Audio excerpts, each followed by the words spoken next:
has come, a different day from everyone.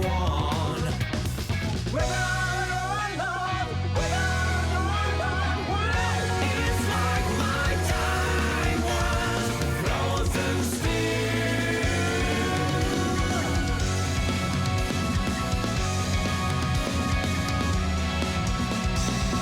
I grew past my atoms, background while the smell from that cafe makes me hungry. I knew all about it.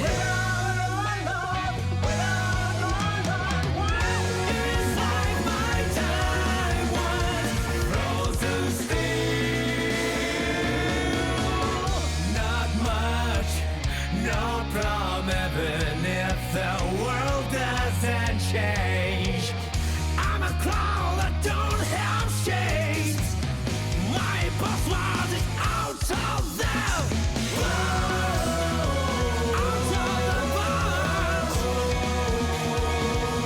Out of the box.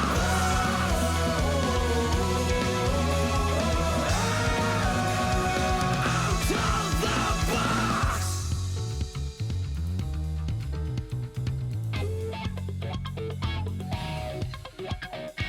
Happiness is your plenty, it will still come out alright. There is a conviction, but is this so? I walk this path every day, but somehow there is a world out there yet to be discovered.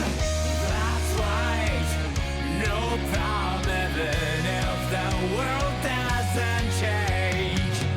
Like the wind, I'm everywhere. My boss one is out of there.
through the sky. Be free till you die.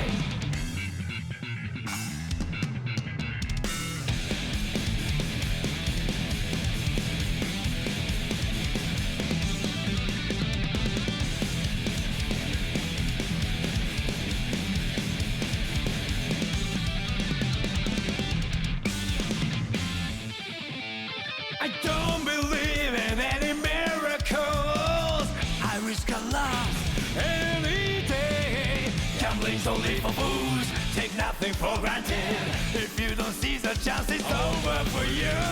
Life never goes the way you want. That's how it is. No matter what happens, face it all head on. Whoa, fight like a tiger, walk in the power, play the hero till I die. Fly like an eagle, soar through the sky. Be free till you die.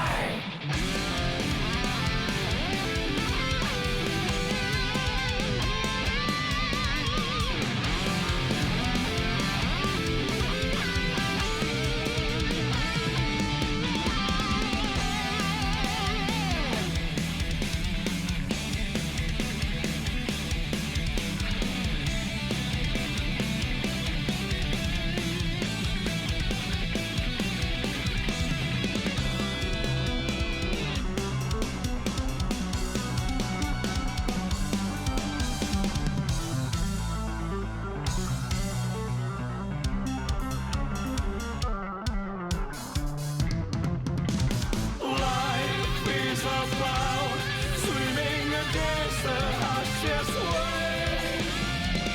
The moment you give in, you get wiped out. Oh, fight like a tiger, walk in the power, play the hero till I die. Fly like an eagle, soar through the sky. Be free till you die. Fight like a tiger.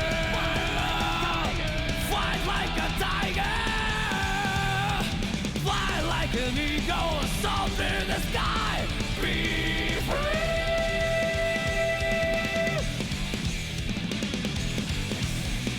till I die.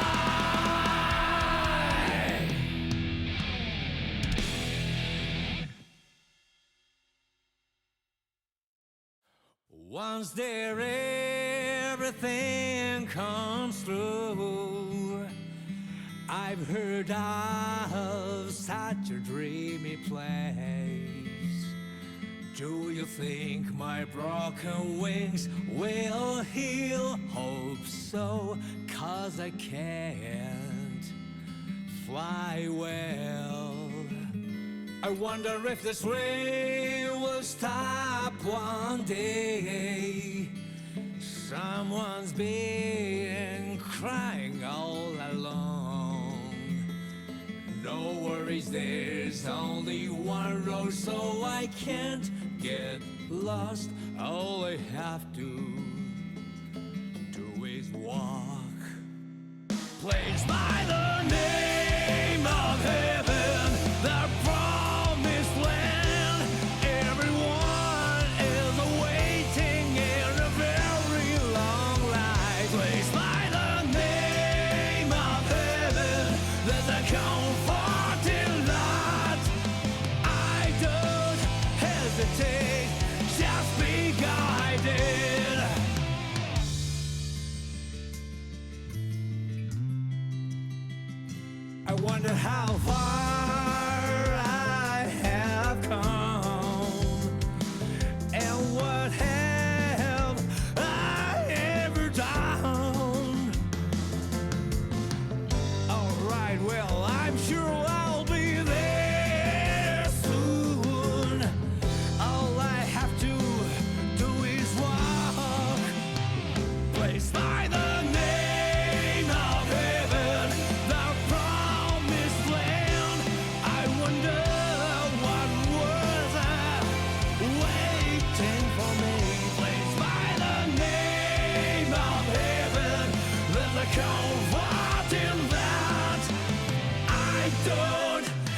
hesitate, just be guided.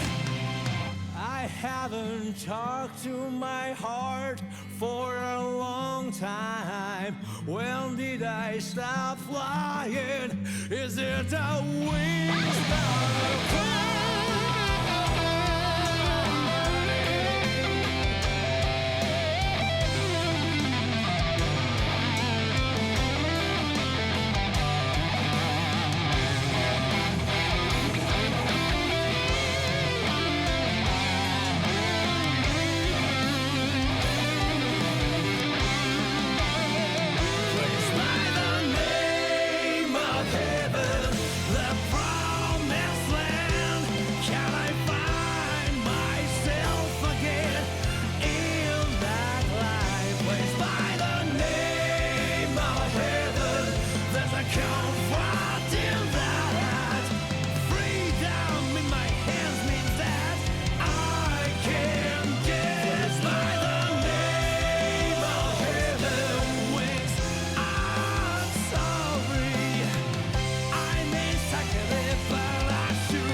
bullshit lazy, still my heart is blazing.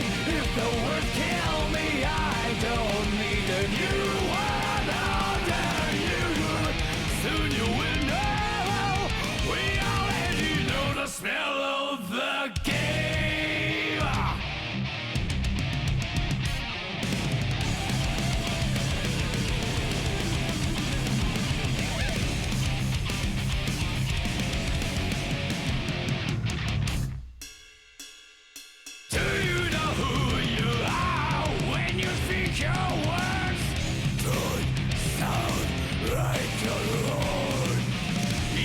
In the toxic created by this world, that is who you are.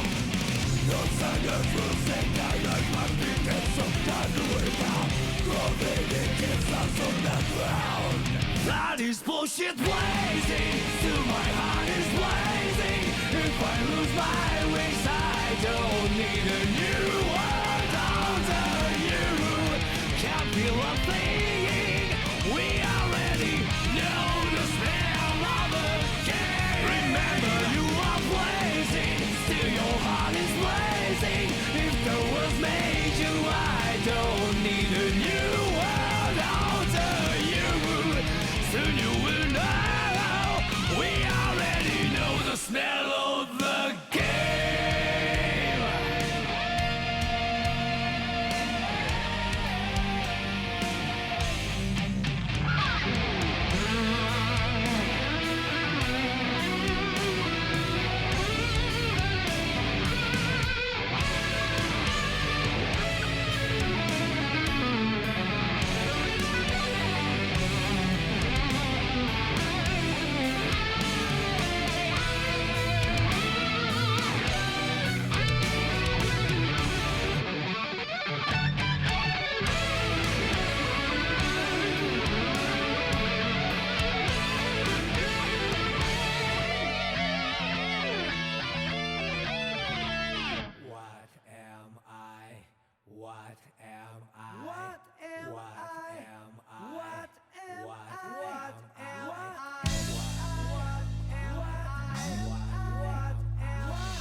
Can't you see I'm blazing? Still my heart is blazing. If the words kill me, I don't need a new world after you.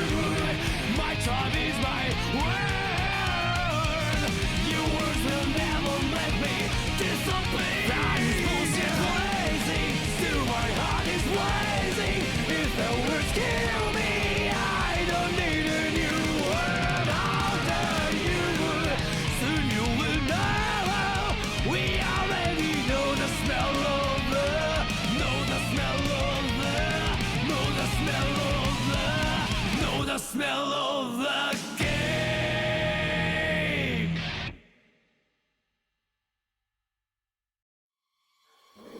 It's blazing, still my heart is blazing. If I lose my wings, I don't need a new. Okay, I won't. No, I won't do that. Hello. Yes, I think I'm actually gonna start stream, and actually start when I say I'm gonna start it, ignoring the 8 o'clock thing. But my lights are on. I have water. My headphones are on. We're doing. Hi. Strive music does slap. So. I only just realized, by the way, it's still the Endwalker opening credit scene because I haven't bought Dawn Trail yet, and then it'll probably swap when I buy Dawn Trail, but let's not worry about that. So,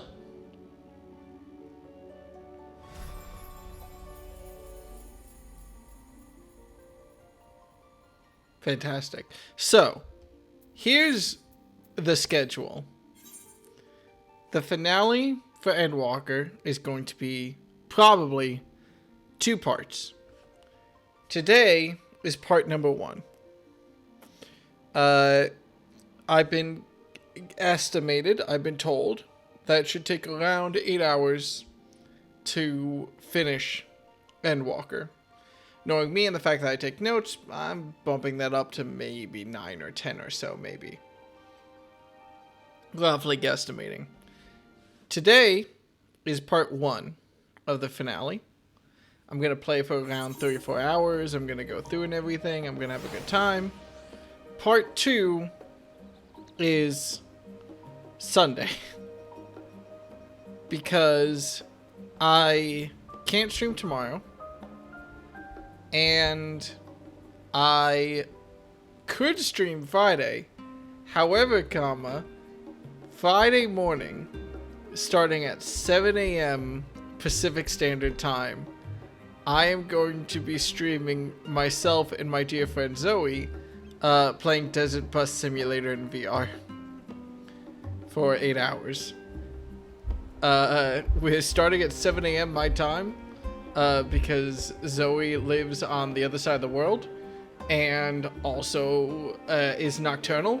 So I asked them, do you want to start at 2 my time? And they were like, I want to end at 2 your time. And I was like, okay. Backtrack 8 hours. We start at 7 a.m. Let's go. So that means first half of the finale today. Desert Bus VR. Just basically all of Sunday morning / early all of Saturday morning / early Saturday afternoon. And then Endwalker finale should be Sunday, whenever I start it, at some point. But first, before we do all of that, we have a side quest to do. Smiley face, don't we, Lex? Don't we, Bryce? What say we get some sandwiches and pretzels? I have no idea what this is, but I'm gonna get a sandwich out of it, so I'm into it. Welcome! What will you be having today? Oh, it's you, Dekka. As it happens, Alize came by recently. Busy as she is, she wanted to let me know that she's patched things up with her father. I'm truly happy for her, but speaking of busy, we're quite short on hands this shift. As much as I'd hate to bother you, could you deliver an order for me? It's a pair of salad sandwiches for an elderly gentleman at Ox Landing. He's a Lalafell with a distinguished air, so you can't miss him. My thanks in advance. What a wild thing to ask. Like, hey, can you, like, take a shift real quick for us? Thanks, buddy. Yeah. This is going to be, for the record, this is going to be the second side quest I do ever. No, that's wrong. I've definitely done one other side quest. Not counting those are blue. Not counting those are blue. I swear I did a Gridanian. Aha! A second yellow exclamation point. This will be my third side quest I've ever done. And you can't tell me shit. Yeah, I figure. I gave side quest one attempt in MSQ. Did that Gridanian side quest. Did not care for it. And then was always just like, but I want to know the main story quest. Alright. Oh, you are one of the Scions, are you not? A Deca, I believe. 'Tis a pleasure to make your acquaintance. Now, what might I do for you? I have 2 sandwiches for you, singular person. Ah, the sandwiches. How very kind of you to bring them. The last stand serves up many scrumptious dishes, but their sandwiches have always been my favorite. My son, meanwhile, was partial to the pretzels. Was? When I was young, I attended the studio. Louis Saw was a classmate of mine, a kindred spirit in the study of magic, and we inspired each other to greater heights. After I completed my studies, I continued conducting research and eventually became a professor. I married and had a family, settled down. Such a life wasn't for Louis Soir, who was on the road more often than not. My son grew to admire him and want to become his pupil and earn his Archon's mark. To see him set forth to fight for Eorzea besides Louis Soir filled me with pride. Yet so too did I worry, as any parent would. In the end, he gave his life for the cause, so strongly did he believe in it. And having now seen his comrades fight tirelessly to protect our star, I come to understand whence came his conviction. But listen to me blathering on. I know you are a busy man, so I shall let you go. Thank you. Not only for the sandwiches, but also for standing with my son to the last. Oh! I should have seen that coming.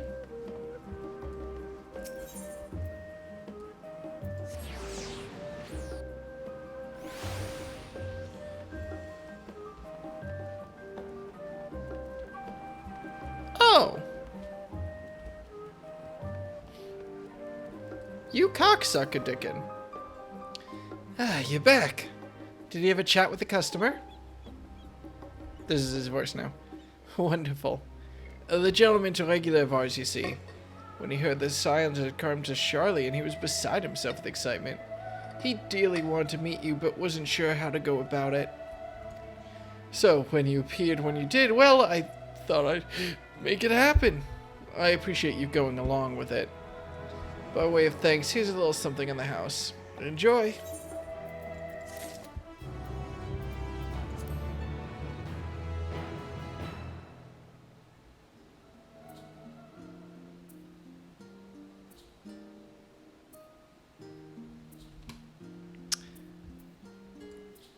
Fuck.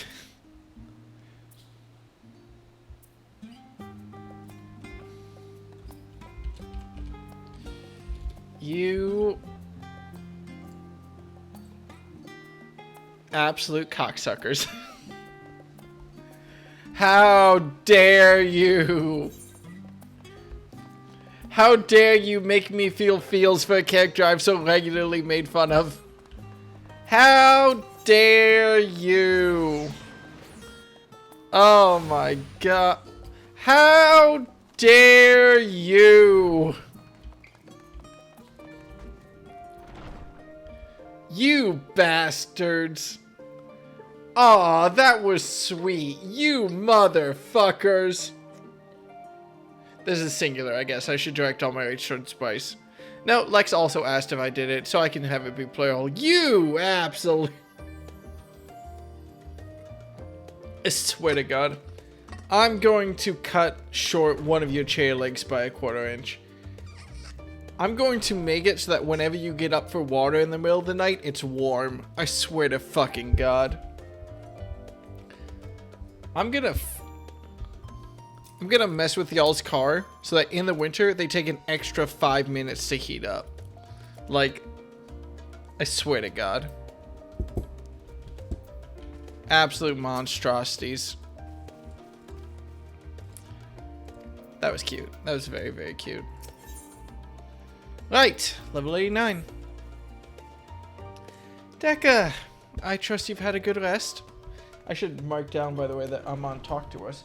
My notes still aren't fully up to date, but I updated them a little bit, and I just... The only things I have to write down still are the dungeon and the trial. That's a lie. I should probably write down the general, like, location of the arc and everything, and make sure that's all marked. But whatever.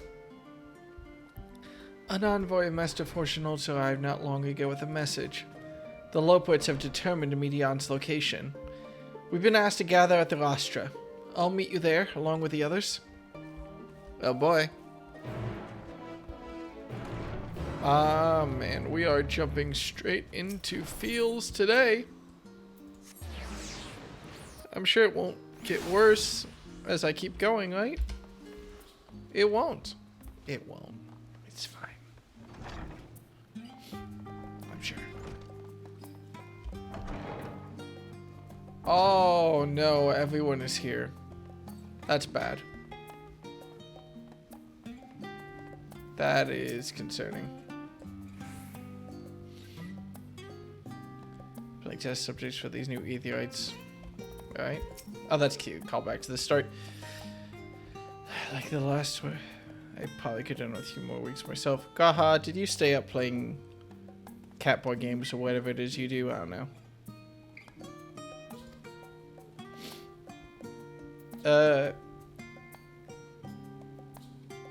Do a bit of research, but before I realized it was already morning, no need to scold me. I already regret it. You goddamn, of course. Well, at least you'll be on full game for the fight later. While the form is not here in its entirety to brood and glare at us, Master Barney's presence here alone is enough to put me on edge. Ishtola, Boyanjay. I fear our recent travails within Labyrinthos and the ethereal sea have taken their toll on my mind. For last night I received a visitor in my dreams. Mumbrita. A vision not of the woman she was, nay, but the woman she would have become. Oh, that's good. Heidelin, the heart of the star, is gone. And yet, on the morrow the sun will rise and life will go on. When I look upon Charlene and its idyllic surrounds, there are moments when her absence feels unreal, as do the final days. Would that it were so. Since the final days first manifested, we've been tested as never before. Even more so in your case. Nevertheless, our work is far from over. We cannot afford to falter now. Not when the end is in sight. Alright, twins. Before coming, I thought to inquire after our comrades abroad. Seems that the effects of the final days have been observed further and further north of Garlemald. For a blessing, those regions are largely uninhabited. But in any event, we mustn't misinterpret this as a geographical spread. There's no telling where in the world the phenomenon will strike next, unfortunately. Gods, I can hardly believe the Lopots managed to find Median out there hidden among the stars. The sheer distances involved are mind-boggling. Oh, fuck. What took you so long? We've much to discuss and scant time to do it. If you would know the reason for this assembly, you'd better ask Master Levier. Alright, here we go. That's a voiced cutscene camera movement.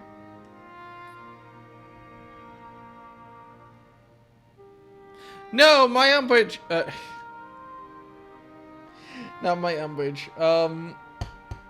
Hubris? Petard. My petard is the word I was looking for. Everyone appears to be present and accounted for. Good.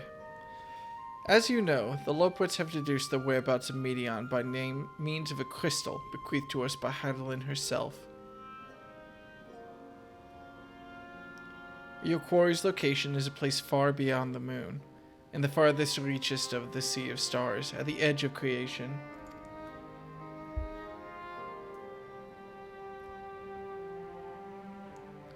A veritable Ultima Thule.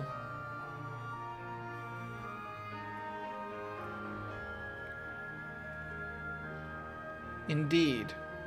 How then are we to reach it? An excellent question. Luckily for you, I have an equally excellent answer. In theory, with its advanced propulsion systems, the moon is capable of delivering you to Ultima Thule, but the myriad other facilities housed within would greatly impede travel through the Sea of Stars. Even the Mother Crystal may not possess ether enough to bear so massive a vessel to our destination and back. However, if we integrate our hyperhopper into your ether burner, we should be able to fire things up and jump our way to the end of the universe in no time. Father, does this mean...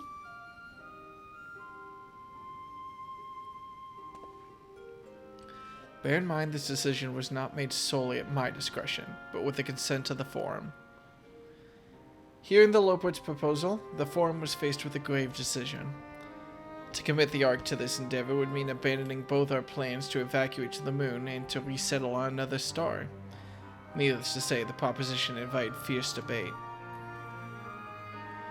In the end, however, the Forum was swayed by the simple fact that Heidelin believed you possessed the strength needed to overcome this crisis. The Great Exodus was, after all, a plan of Heidelin's own making. Therefore, if in the 11th hour she would proffer another means by which we may seek salvation, we would be fools to dismiss it out of hand. Indeed, she sacrificed everything, her very existence, to avert the destruction of this star. This is why we've chosen to place our faith in Heidelin. In you. The Ark will be made ready for your voyage to Ultima Thule. What of all the people who have labored so tirelessly to prepare for the evacuation? They must be furious. I would not be so sure. They've not forgotten your deeds on the Magna Glacies. Nor did your instrumental role in orchestrating the delivery of adamantite go unnoticed. No, the people do not protest. Quite the contrary. They've expressed unwavering support for you and your mission. This is a metaphor for Biden dropping out of the race, by the way. Are the Lopwits too willing to... Are the Lopwits too willing to abandon the Exodus? Were you not listening when we said we were born of Heidelin's love for Aetheris and its people? If it means your survival, we would do anything to help. I can do a better voice than that. No, I can do a worse voice than that. Hang on. And you'll most certainly have need of our expertise where you're going. There's no guarantee Ultima Thule is a place that supports life. An otherwise vexing problem our know-how can remedy. Besides, Heidelin chose us to lead the way to Medion. Why else would she give you a crystal only we can decipher? But more importantly, we were perfectly content to evacuate Aetheris until you brought us here, Urianger. And now we're enamored with the place, so what choice do we have but to save it? I can feel the voice leaving me with every sentence I say. Of course, none of this is possible without you and the Scions, so I must ask, are you certain you wish to do this? Me?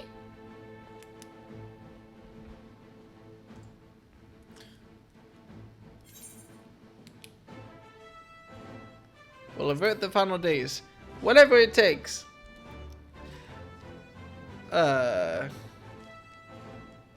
Kyle was like, oh. I'm like, oh, Kyle. Oh. I forget she's like 23 or something. Why are you so young? Very well. We shall inform the form of your decision and begin preparations to bolster the Ark with the, hopper. The Loports will coordinate with the Ilsabard contingent to have the necessary components transported via the Tower of Babel.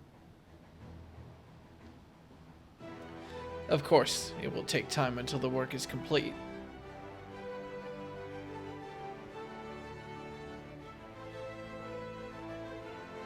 For now, pray take your ease. Twould seem there's naught to do but rest and prepare. Shall we? Am I gonna get another choice to pick who I get to have a private conversation with? Because I fucked that up last time. I would like another attempt, please.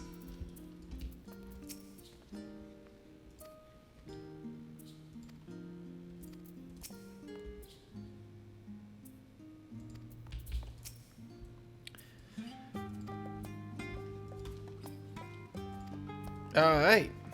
Cool. We're all set up. Am I in the clear to buy level 90 gear yet by chance? Probably not, but maybe. Oh no, I'll have to go check. Oh no, everyone's posed up. Why is this the tightest? Have you ever talked in a group of people and you're this separated? Estinian and Alfie, well, to be fair, Estinian shouts everything, so I'm sure Alfino can hear him.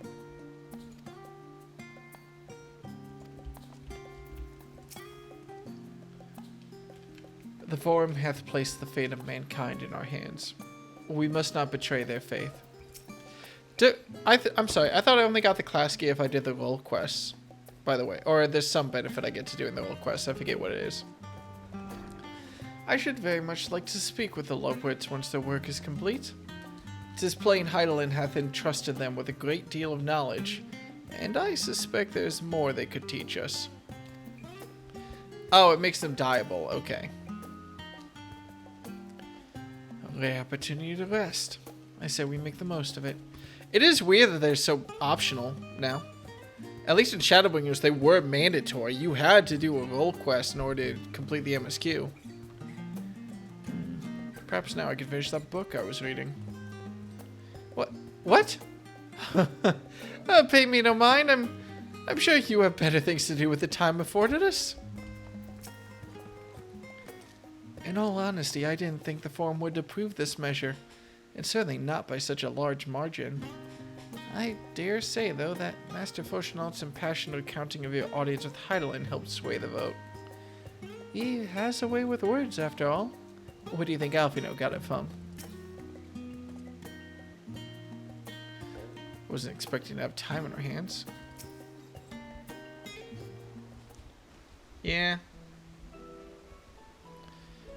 Ere we depart, we must leave nothing undone.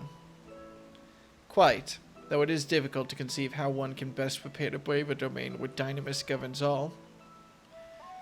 Nevertheless, Heidelin deemed us worthy of the trials that await. For lack of any other feasible options at this late stage, let us trust in her judgment and face Medion as we are. Which leaves the not-so-small task of coordinating our efforts here to you and Tataru. If all goes to plan, we'll be back before you know it. I certainly hope so. We will be praying for your safe return. Mayhap it will affect the Dynamis for the better. With that settled, we should get some rest and make the most of the time we've been afforded. Oh no. Tataru, what's on fire? The meeting's over, is it? You were there for so long, I start to worry. What did they have to say? I hope Tataru is in Dawn Trail. The edge of creation. I see.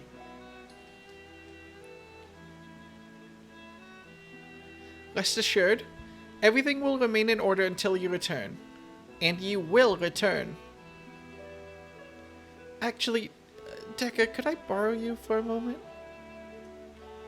Looks like your plans for the interim are decided. When the two of you have finished, meet us back at the Baldezian Annex, alright?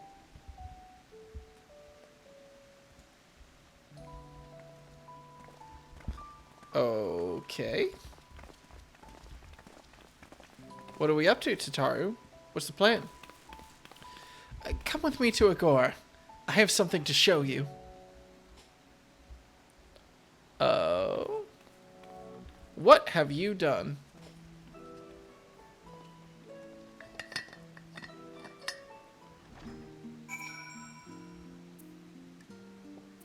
Also, where's Agora? The idea of playing through without the map is fucking terrifying. Because she would have been like, oh, come with me to Agora. And my response would have been, where is Agora?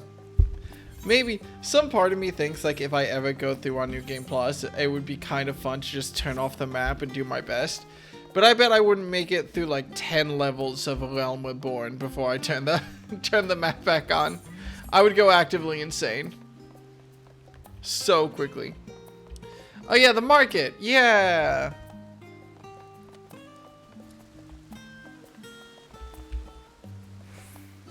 They're just chilling. Why, looking at this, do I feel a strong need to play Maple's story again? That's weird. There's some side quests that don't give markers. I mean, I guess if I really want that experience, I can always just try out Eureka. If I really want to. Oh boy. Maybe when I finish Dawn Trail and have nothing to do before the next expansion comes out. Welcome, Dekka, to Tataru's Boutique. Tataru's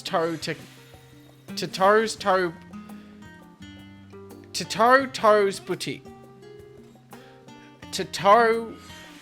Okay, whatever. I've always done my best to provide the signs with fashionable attire, but in your cases specifically, I mean extra effort to strive for the most functional yet stylish clothing one could ask for. Not that I'm playing favorites, but you are the Warrior of Light.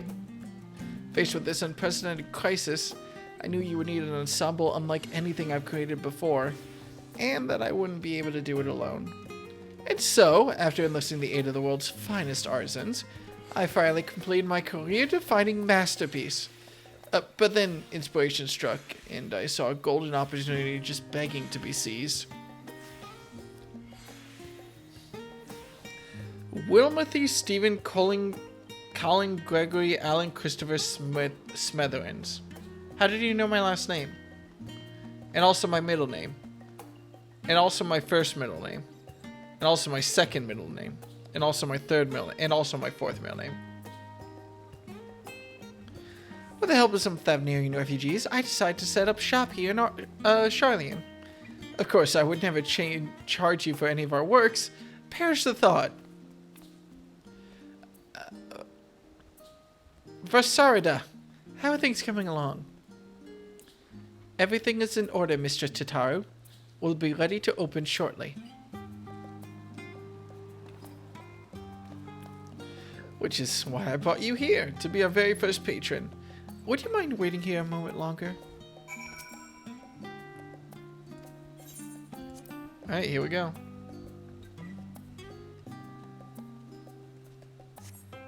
Yogi is more like Tataru tells you to find her, and also the city is filled with enemies who will kill you in 2 hits and have 8 times the leash. Yeah, that sounds fun.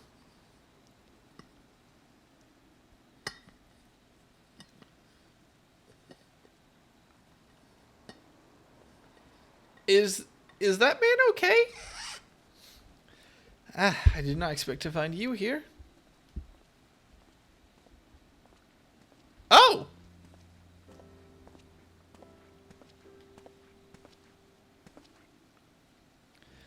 I imagine Nidhana would also wish to offer her regards. Alas, after delivering our dragon scales to the engineers, she remained to assist with their work on the ether burner. This simulacrum too will stay in Charlian, while I oversee matters in Radzat Han. It is a rather convenient means to keep abreast of developments pertaining to the final days or anything else. It also allows me, after a fashion, to watch over my people in this distant land.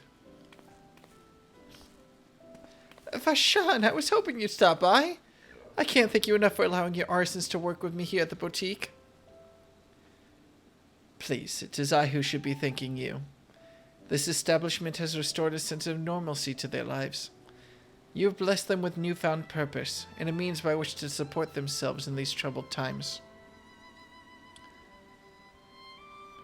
What's more, when they are at last returned home to Rajathan, the experience and knowledge they have gained in your employ will no doubt prove a boon to the artistry and commerce of our land. In fact, I came here to see how your new employees are settling in, and to express my gratitude for granting them this opportunity.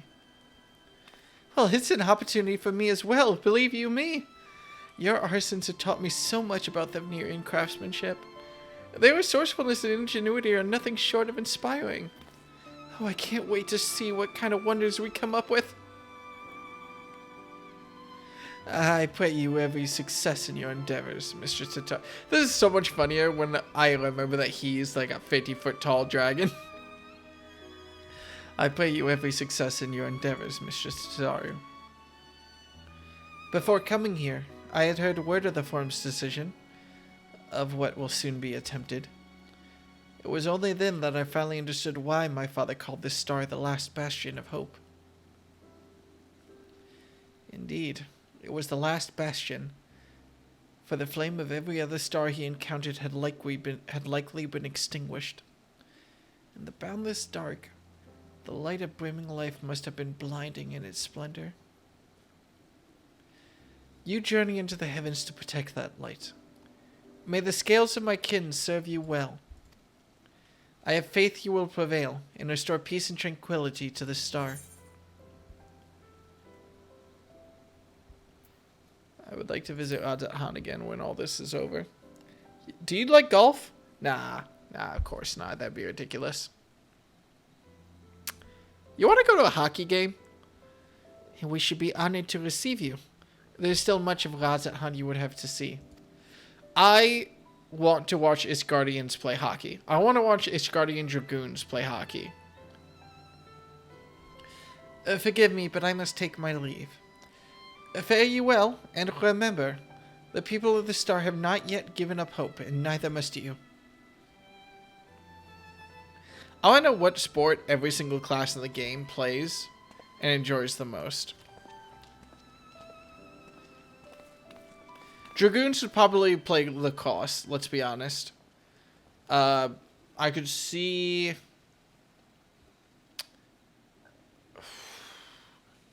That's so hard. I mean, I guess if we just go by sports that are at the Olympics... Saying that machinists would like shooting is a little bit much. Do you think machinists would like basketball? Where must I go for a meal with some flavor in this wasteland of taste? Who would I bet that is? Well, someone from the mainland. I don't know. Oh. Maybe if I pretend I didn't see him. Alright, chat. Nobody look at him. Wow, that's a pretty wall right there. Oh, Deca, old boy! Why, whatever are you doing here?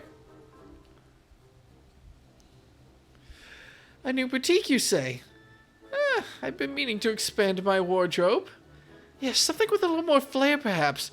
Befitting a man of my station. Though I have nowhere to flaunt, said Raymond, as long as my confinement continues indefinitely.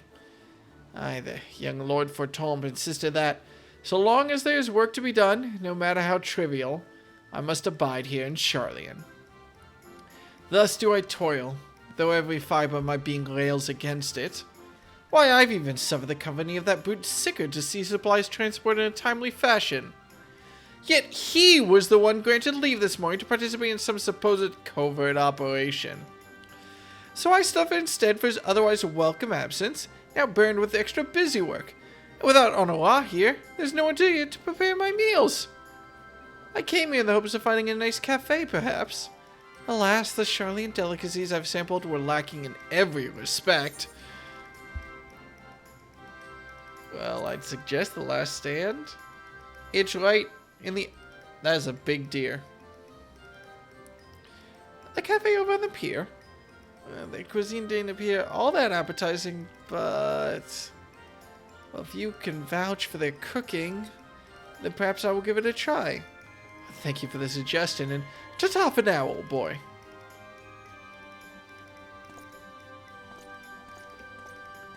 Now, if I recommended Archon Loaf to him later, if I recommended Archon Loaf to him, I have no doubt I would hear nothing but all about it later.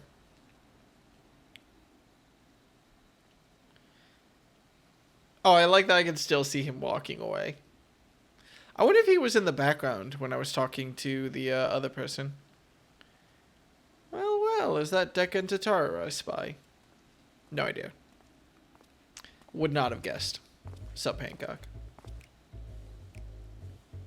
Ayo. Hancock? What are you still doing here? You said you were returning immediately after dropping off your cargo. Yes, that was my original plan. After all, any expertise required aside from the delivery of goods is well beyond my purview. For what manner of entrepreneur would squander an opportunity to study the markets of the northern seas?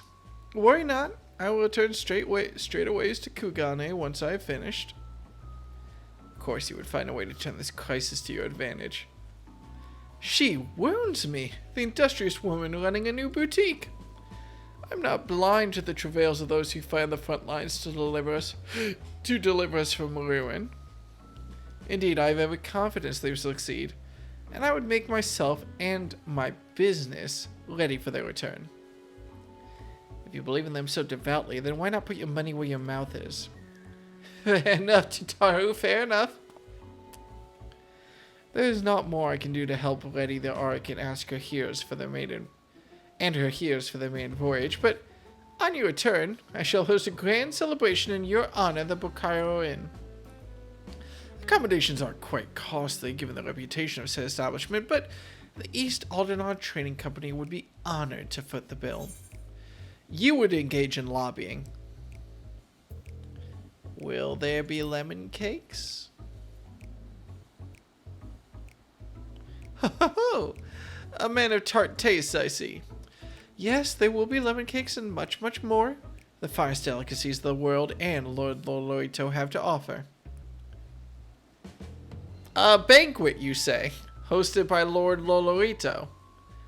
I'm in. But let's speak more upon this on your return, lest I draw even more of Tataru's ire. Until next we meet.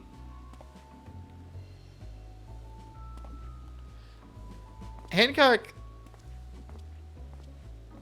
There's the implication that Hancock's benignness is coincidence more so than anything else. Not coincidence, it's leverage.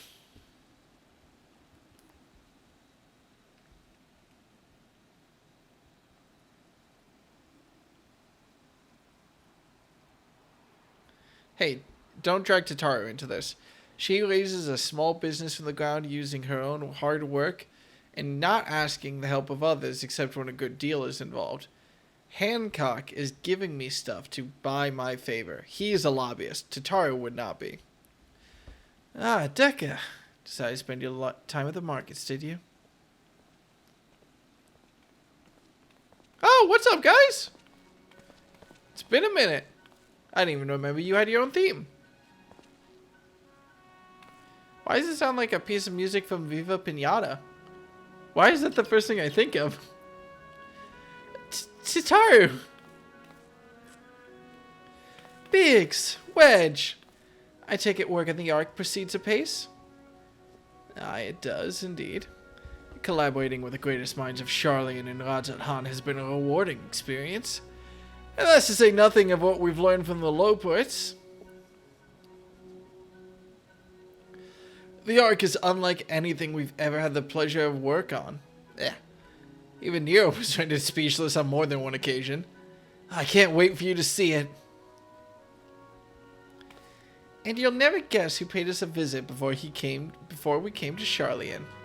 Alpha! I think he sensed the coming danger and returned to check on us. He was always one to turn up in a time of need, and I suppose that's why he decided to join us here in Charlian. A good thing, too. I don't know how he does it, but he has a knack for brightening your day just by being there. Still hard to believe we have the means to send you off into the great expanse, though. To the farthest known reaches of, well, everything. I never thought I'd live to see such marvels, yet here I am. More often than not, you and the Scions are the catalyst that sparks the need for those great innovations. To think how much I've missed out on. How much I'd have missed out on had I not been a member of the Ironworks. An awful lot of work, to be fair. And the privilege of being worked like a cart chocobo. And those motherfuckers. They don't even fill out their geotasks. There's that too. As busy as we've been, I wish there was more we could do for you, Deca. But no matter what happens, we have to keep believing. For a brighter future. That we do, my friend. That we do. Tataru, are you almost done? Alva is best boy. Alva's pretty great. When you head back, would you tell the engineers I'll be along shortly with the refreshments? That's very kind of you, Tataru. They'll be glad to hear it. And on that note, Wedge and I should get going. Still a few more supplies to gather before we return.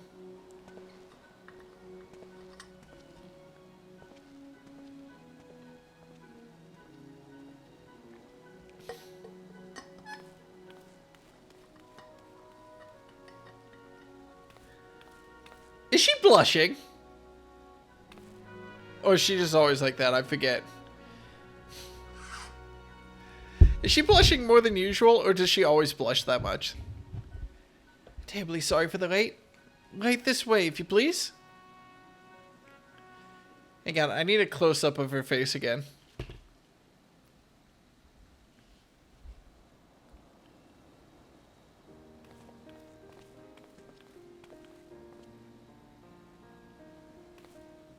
She's always blushing that much, okay. Right! I don't believe the two of you have been formally introduced.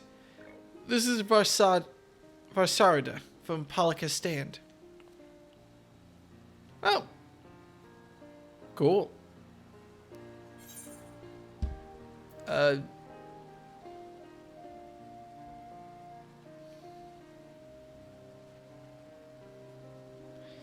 Both the parents of that young girl died. I'm just gonna say pleased to meet you. Please excuse me. The dialogue option makes me think maybe we met before, but the pleasure is mine. Thanks to Mr. Tataru, I and many of my friends have found gainful employment in this foreign land. It is only natural to feel fear in the face of calamity. In such times, we must look to one another for strength and succor. I know not whether we will come to call this place home or return to Thavnir, but we are here today and are glad to have contributed to the cause.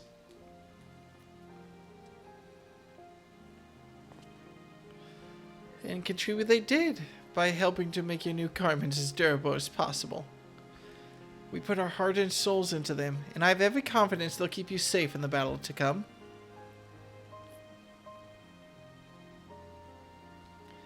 Gods, to think how far we've come since our humble beginnings at the Waking Sands. From the rising stones to the falling snows, and even a certain insufferable someone's Ruby Bazaar, we were always fortunate to find friends along the way. Even when you were swept away to the first, Gahatia was there to grant you sanctuary. I'll never forget the relief I felt when you all returned to us. I thought my heart would burst. Yours has been a long, long journey, and I've been privileged to watch, often with bated breath, as you persevere time and time again. For all the joy we've shared, there's been much sorrow as well, but I've long since learned you can't have one without the other. Which is why I promised to send you off to the Sea of Stars with a smile. And you can be certain I'll be the first one to welcome you back on your return. Thank you. You adorable, adorable little friend. Okay, just don't ask me to change right here. There's not exactly a stall I can use. In addition to your new ensemble, we have a mount and weaponry for every need. So please, feel free to browse our stock.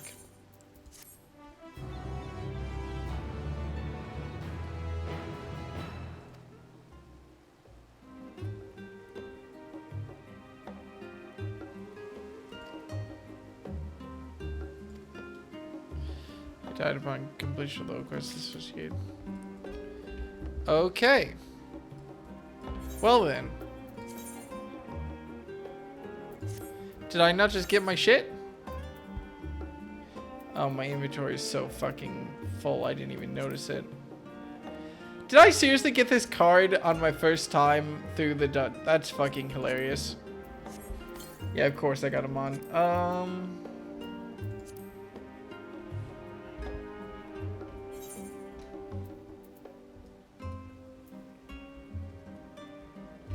I'm sorry. So it doesn't just give it to me?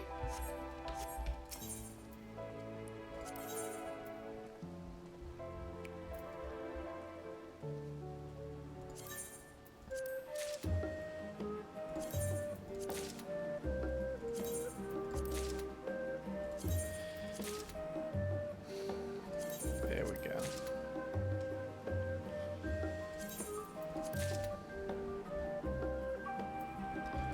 Alright. That's everything, right? Yep, alright. Let's take a look at what we got. Yeah! Yeah, I can rock this.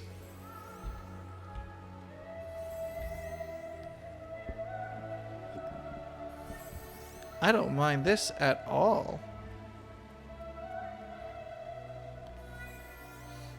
I don't recognize the symbol on the chest. It's not by chance the same one as the Sage, General Sage symbol, is it? No.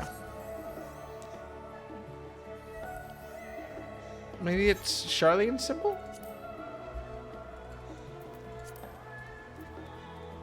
No. Don't know what it is. Congrats on stealing Alfie's fit. Nah, don't you dare. Alpha no wish he could wear this as good as I do. I realize you still got lots to do before you depart, so I won't keep you any longer. I do hope you can find a moment for yourself, and that the others can as well. They said they were returning to the Baldizian Annex, though I doubt they stayed for long. If you decide to go looking for them, I'd suggest speaking with Kyle first. I'm sure they would have told you her plans. Told her their plans. Also, goddammit, now I just want to go do the role quest so that I can die this. Maybe if I hit a good stopping point for tonight earlier than I think, I'll go do some role quests real quick. From what I remember, each one takes about a half hour, and there's like 5 of them, so that's 2.5 hours of my life real quick.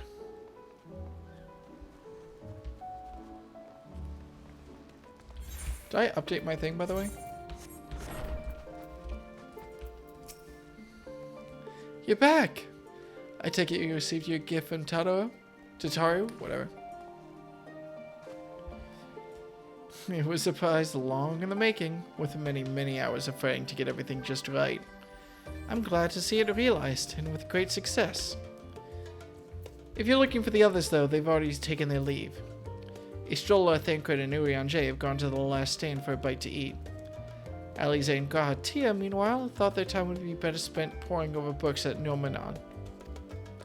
As for Alfino and Estinian, well, they've elected to pay a visit to the Levier estate, though Estinian seemed somewhat reluctant to go. I'm sure they would all be glad for your company if you had a mind to seek them out. Should you be feeling peckish, I'd suggest heading to the last stand before Istrola and the others finish eating. But above all else, it would be foolish to run headlong into a battle-fatigued mess, so do remember to get a good night's sleep.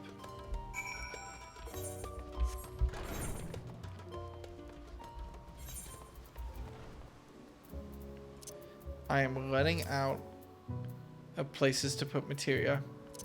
I should really sell off a lot of this material that I don't. I should really just sell off like all of the material I have. I feel like just like all of it, besides like maybe the upper level stuff. I can do that real quick. I might as well take care of it while I have the thought. I won't sell off absolutely everything, but I'll sell off like 90% of it.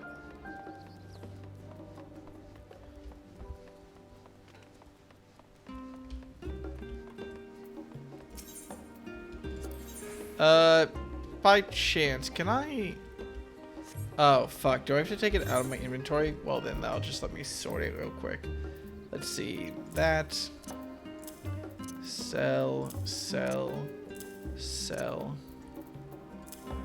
sell. Honestly, I'm kind of a mind to just sell all of my materia. I've been stocking it for a long time, but... I'll keep the highest level of whatever I have, at least.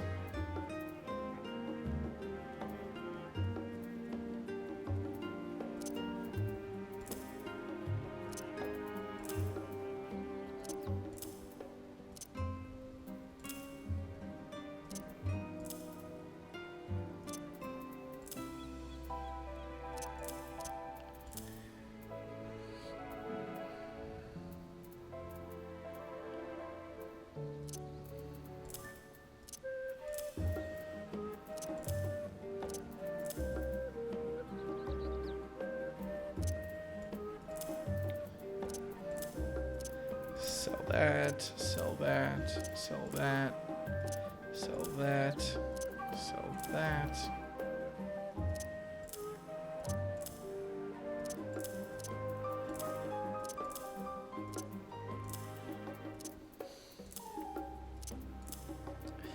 There we go. Oh god, I forgot I had a Fantasia. Wow. Alright. It doesn't matter, does it? Let me sell all of my shit.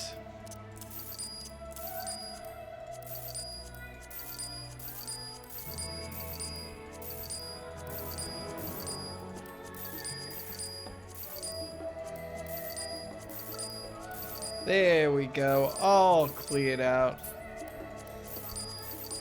I could probably sell the rest of it too, but it's nice to just get rid of it. Hey, there we go. I'm sure that if I actually ever need any of that stuff, I can find it on the market board for something for like relatively cheap. So, you know, big shout out to me like 6 months from now when I realized that that was the biggest fucking mistake of my life.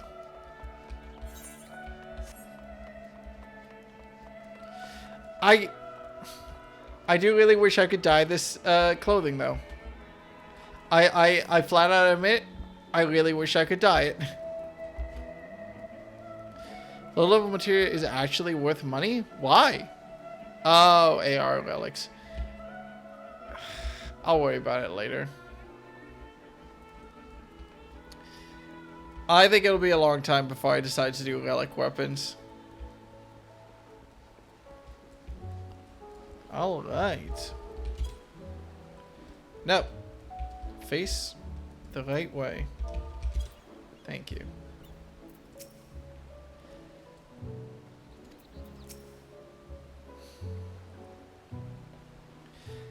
Some garish penis is quite popular.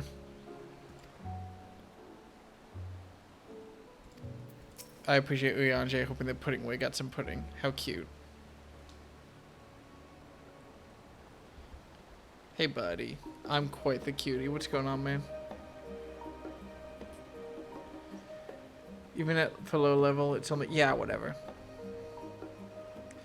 If you had to do roll quest now might be the best chance.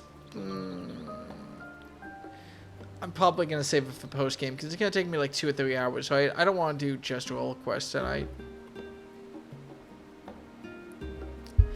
Tekka, come to make our trio a quartet, have you? Please, have a seat. And we'll see about getting you a drink. Oh, you did the banquet. Was it everything you hoped it would be? Spoilers, by the Your way. business with Chitauri was finished.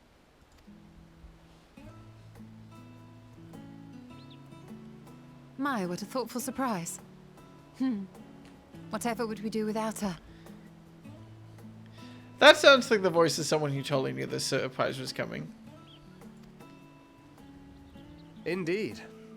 And she's right, you know. It hasn't been all doom and gloom. Feels like a lifetime ago that Master Louis Soir gathered us together to form the Circle of Knowing. Since then, we have experienced much. But rather than feeling wiser, the more I learn, the more I find my knowledge lacking. Forsooth. As a student, vainly did I believe that I held the secrets of creation in my grasp. Yet that which I had seized was but an insignificant sliver of what awaited in the wider world. Every encounter, every experience hath served to open mine eyes, enlightening and humbling me in equal measure. Even from those whom I called enemies have I learned many a valuable lesson. I appreciate you so much, Miles. It's like, it's not spoilers if I don't see it. What will we learn at the edge of the universe, I wonder?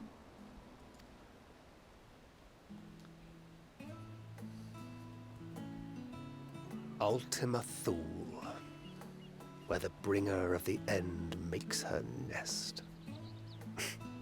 I, for one, can't possibly imagine. Yeah, if you're still here, fuck off. Miles specifically. Coming in here like, I just finished the AR banquet. And it's like, buddy. He probably has... God, I fucking hope they have me muted at this point. But it's so funny. They're trying so hard to be supportive, and I appreciate them so much, but goddamn.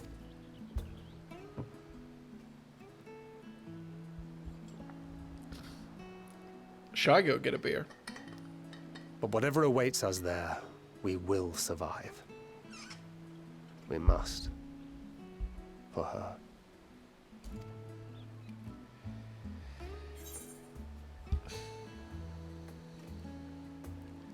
Just make sure you bring enough ammunition.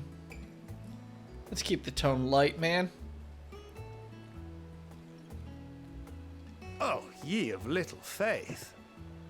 I know better than to leave home without ample supplies, thank you very much. Didn't pick up the gunblade yesterday. And to think I used to prefer fighting from the shadows. Gods, I really have changed. Yeah, you used to be a rogue. That's wild. Remember when you were a ninja for like half of one expansion? That was wild. We've come far together, and if we have aught to say about it, we'll go further still. Aye, we will avert this calamity and return home. In preparation for which, we must give thought to what we hope to achieve after the proverbial dust has settled. What with the primals and Asians all but dealt with, I suppose we'll need to look for new hobbies. In all seriousness, though. In uniting to overcome a common foe, the disparate peoples of the world have found a way forward together. It's a truly gratifying sight to see. Indeed. Though it was many years in the making, we have successfully set in motion the gears of fundamental change. With this, we have fulfilled our humble role as a symbol of hope.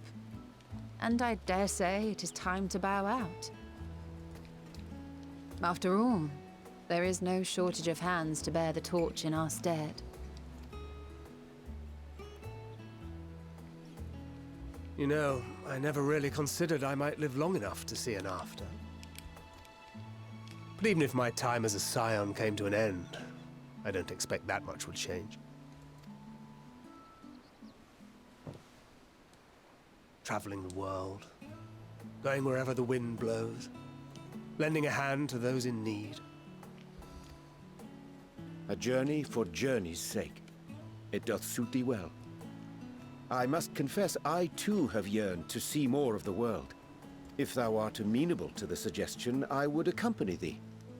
mine ability to affect an air of normalcy through artful disguise is much improved, thou must concede. Aye. Well, improvement is relative. You still look suspicious no matter what you wear.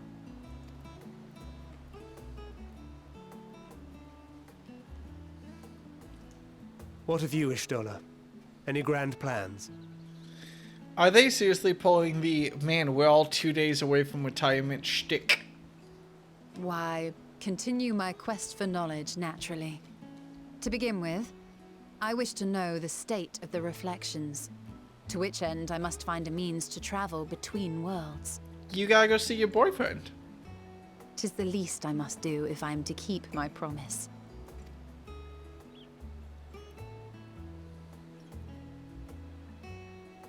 Should my pursuits prove unduly arduous, I won't hesitate to call on you. And in return, I will take you to see Reen one day. I'm sure you cannot wait to see the fine young woman she has become. Spare me.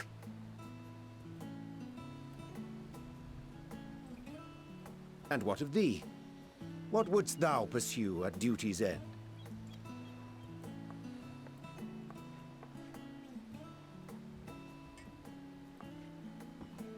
Here's yours. My apologies for the wait. Well, shall we make a toast?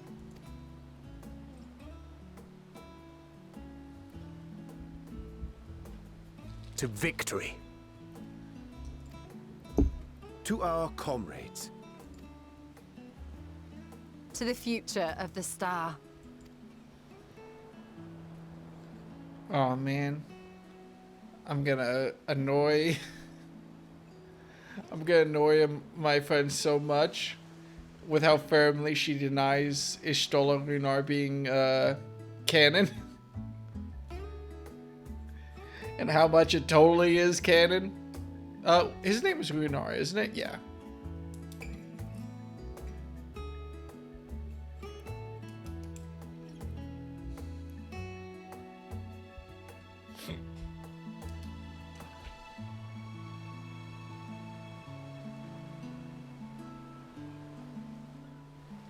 I will make note of that in my notes.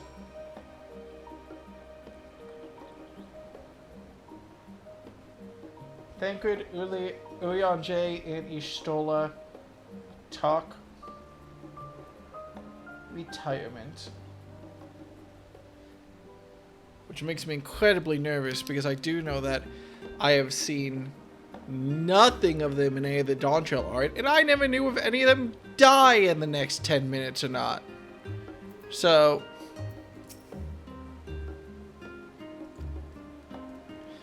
Uyanji's drunk?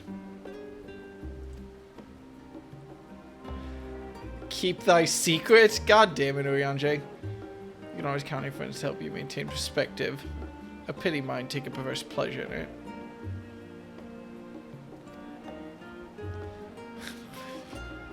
Wait, I'm sorry, hang on. I have to read that out loud properly.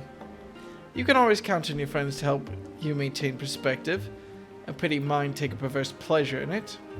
I'd like to think I'd give as good as I get, though I'd fare better with the occasional assist from our consummate nodder. But it's all in good fun, and I wouldn't have it any other way. Leaving so soon? I suppose it's for the best. If you'd rather not explore the bottom of a bottle with Urian J, I dare say the others would welcome your company as well. If you can find them, that is. In any case, as long as you make the most of your time, then that is all that matters.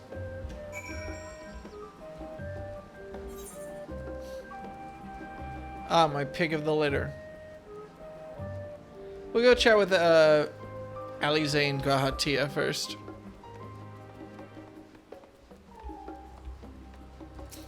The Twitter meme of Uyandre speaking, of Uyandre getting high and suddenly speaking normally, that is fucking fantastic. Oh my god, that's great.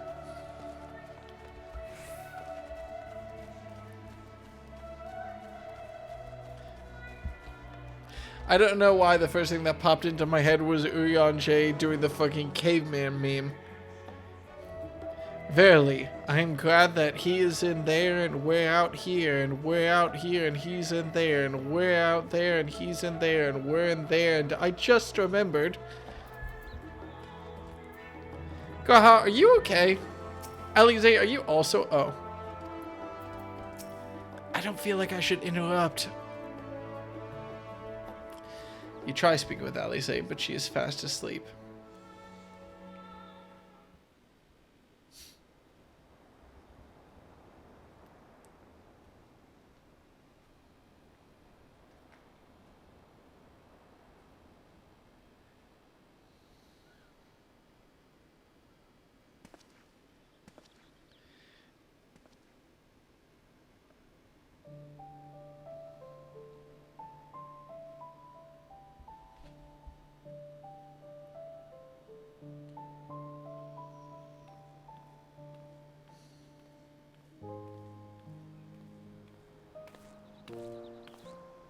Oh,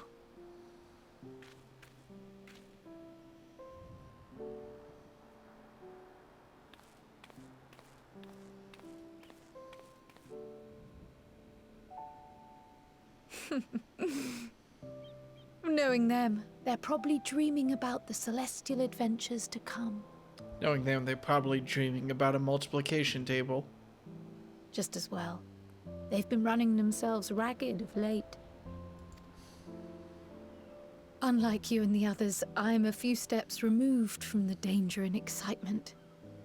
The things you all get up to never fail to impress me. But by the same token, I can't help but worry. Not only for your safety, but for your happiness. After everything you've sacrificed, you earned it 1,000 times over.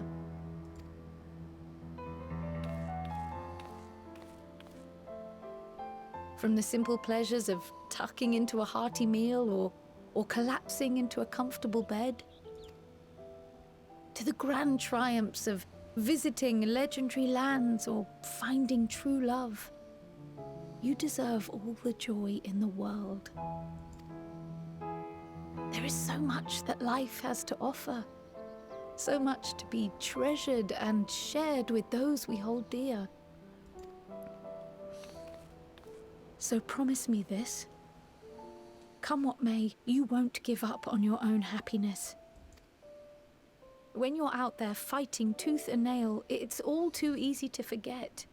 But in the end, your passions will be your greatest strength of all. Remember that. Jeez, careful, Kyle. You're sounding an awful lot like a god that possessed you.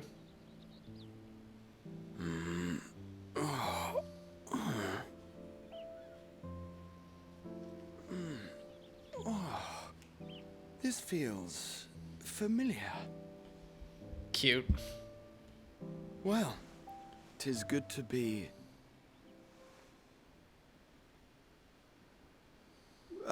wait.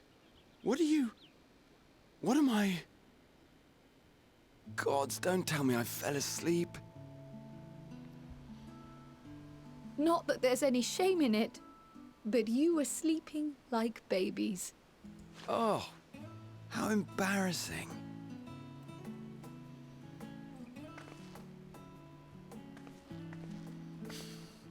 Not a word? not a word to anyone.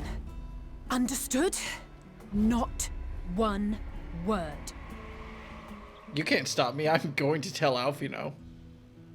I'm told that sleeping in proper beds of your own choosing is a much more effective way to prepare for battle.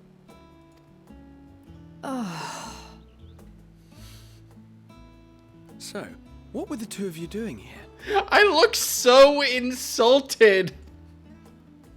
I had a few books to return to the library. Thought I'd take care of it while I could. And you? I was just here to check in on y'all.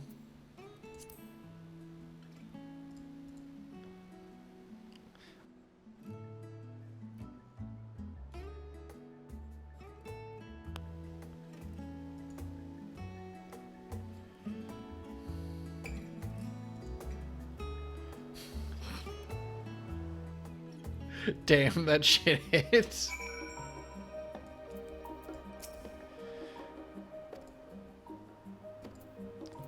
It was totally worth missing the end of that cutscene just to look at that Twitter post. Why not?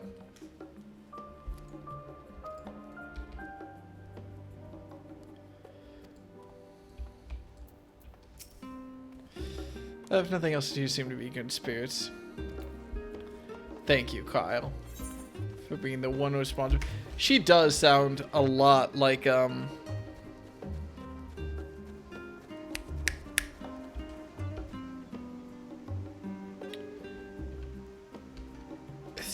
double checking my notes.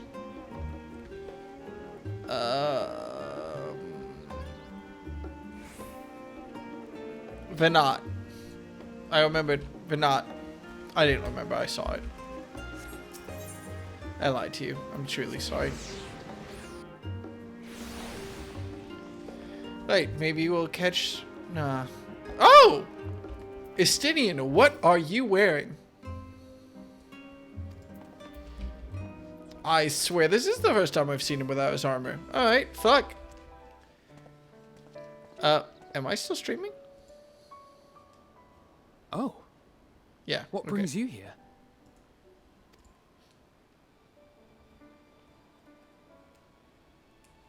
Ah, so you were worried that the Levier household might again be gripped by turmoil. All is well, I assure you. In my letters home, I had made mention of Estinian, you see. My mother wished to meet the legend in person, and so we arranged to have a spot of tea together. Where were you in my hour of need?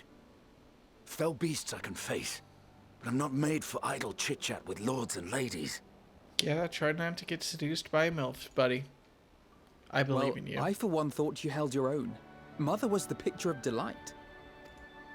I might have been delighted myself, were we in a tavern with more agreeable drink. The thought of fleeing crossed my mind, but what then? I'd never hear the end of it, least of all from Tataru. I'm sorry. 'Twas not my intent to cause you such distress. It's just... It was one of the things I didn't want to leave undone ere we set forth. That's not to say I think we won't be returning. Yet, given what lies ahead, I did not wish to leave for later that which I could do today. After all, tomorrow is never promised. He is 16. It's fine. Not like I had better things to do. Besides, seeing you with your mother brought back fond memories of my own. Be we rich or poor, family is family. Aw. Well, it's past time we were on our way.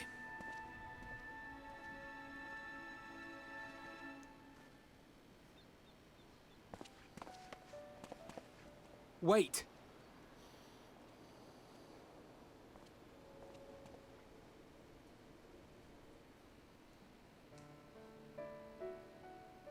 Since I left home, I've made a great many mistakes. Mistakes for which I can never make amends. But through it all, you didn't give up on me.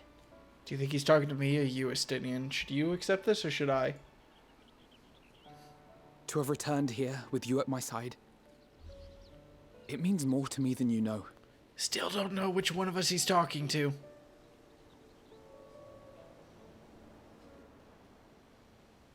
Thank you. From the bottom of my heart. Is he looking at me? Is he looking at you? I can't tell. Wait, was he talking to both of us? Forgive me, but it needed to be said. I think he was talking to Estinian. I'm the one who owes you thanks. He was talking to Estinian. Were it not for you, I would not be alive today, nor come to terms with Nidhogg's spirit. I am ever grateful.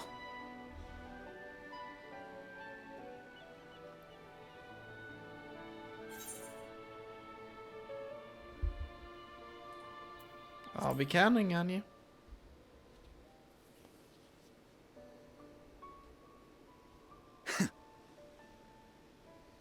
I know, and I won't let you down. Together, we'll show the enemy the strength of mortal will. You just called me mortal. I feel threatened. We can't keep holding the PMC stuff over Alfino forever. Oh my god. It's like when my sister hit the house with the car. So she was like 16. She had just gotten her driver's license, right? And we were backing out of the driveway. She was giving me a ride to work because I worked at a skate guard at the local ice rink. And she needed the car for later for some reason, so she was going to give me a ride to work, right? And as we were backing out of the driveway, it was shortly after she got her license, and she was like really close to the house. So I look at her, and I'm like, hey, her nickname is B. Hey, B, you're really close to the house. It's short for baby, because when I was like 1 year old and she was just born, I couldn't pronounce baby, so I would stand by the side of her crib and say, B, B, and so now her nickname is B. Right. So anyway, about how much of a little shit I am. We were backing on the driveway. She was really close to the side of the house, and I was like, hey, B, you're pretty close to the side of the house there. And she, of course, was 16 and was like, well, I know what I'm doing. Please, stop doing it. Stop fretting. You're making me nervous. And I'm like, please be more nervous. You're going to hit the side of the house. And she's like, stop it.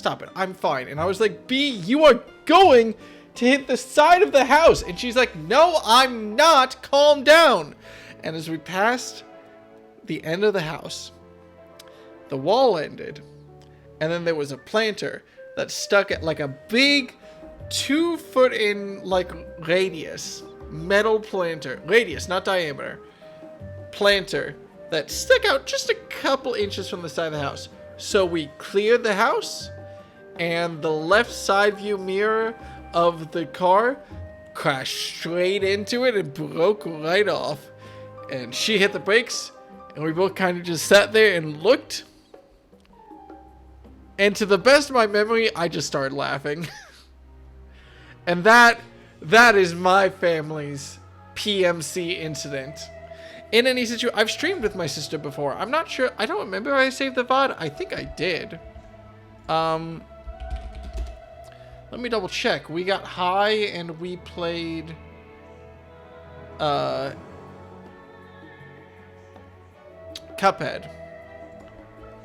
I saved the VOD. Did I not save the VOD?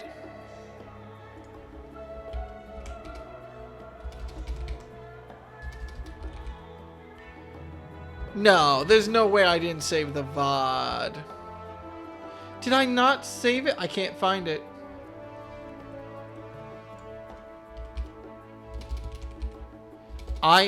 Wait. The VOD is still private. In all caps, it's titled Get B's Permission. It's an hour-long stream. I am going to send the link to myself to remember to get my sister's permission to post it.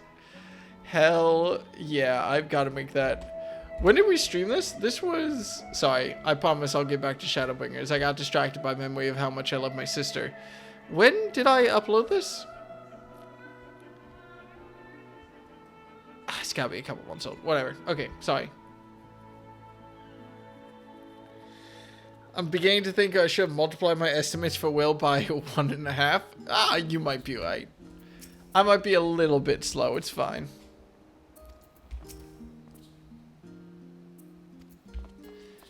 I don't have anything to do on Sunday. It's fine.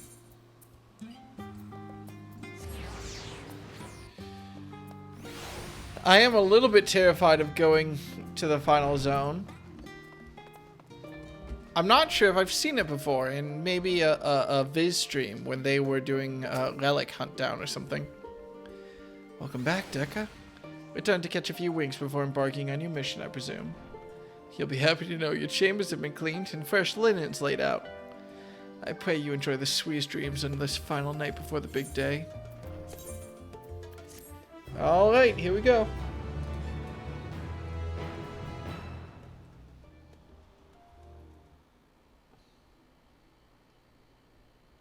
That night at the Royal Menagerie in Alamigo.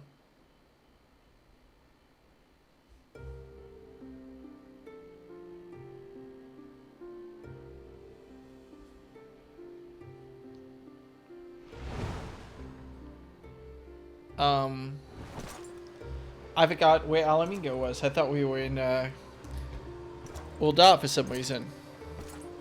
What are you doing? What the fuck?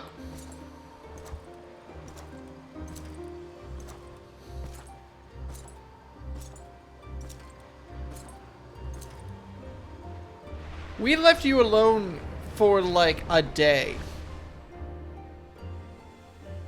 You will never get what you want. Not even the battle you pine for so dearly.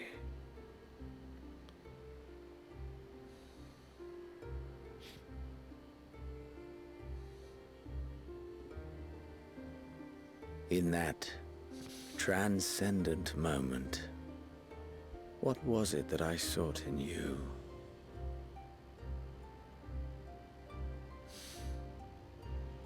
Alize is a sassy. And what was it that you sought in me?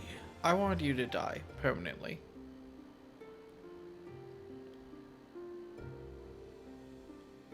God, he's like, he just can't get over the breakup. And that he thinks there was a breakup. When the day of reckoning. Fuck, that's...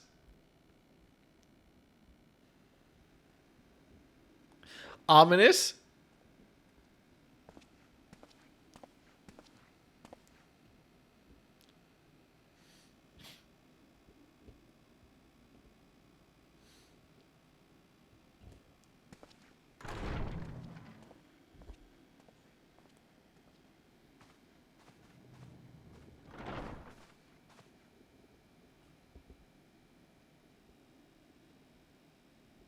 So who speaks first? Do I speak first? Okay, no. Can someone How say something? often have we thus assembled? Thank God. To combine our knowledge and seek solutions to the problems before us. Back at the Waking Sands, it was all we could do to address the most minor of troubles. Who could have realized what we'd find when we began to look to the sources of the realm's woes? At the Rising Stones, we made great strides and shared many moments. From the joyous to the sorrowful. We've got to get you through one group conversation without you bringing up Moonbreeder's death early on, Jay. We've had occasion to call other places home too. Be it Ishgard or Kugane, we were fortunate to find sanctuary wherein we might take stock and continue our fight.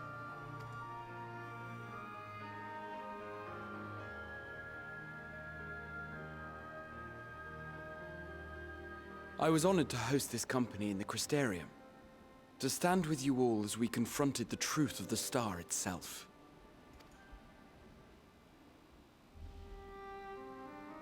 And now from this place, we go to fight the most important battle of all.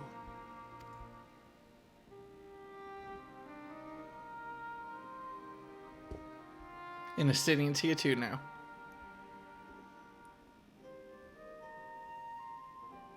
The Forum has sent word. The Ark is ready. The Loporrits naturally will be commanding the vessel. They will see the 8 of you to Ultima Thule.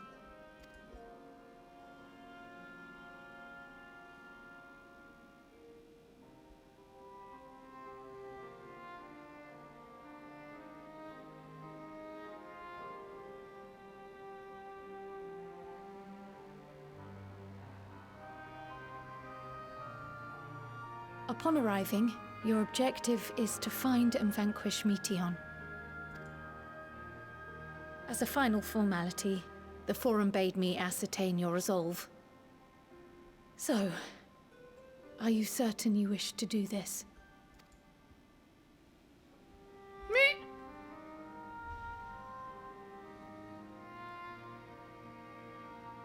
We are.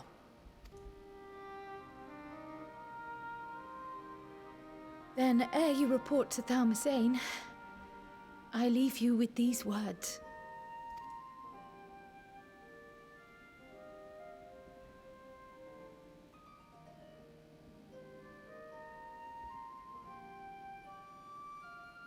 You must triumph. What that mean? God damn it! To make it back home? Or to simply avert doom? Or perhaps something else altogether? Yet whatever it is that drives you, I have faith in its power to see you through. So please, triumph.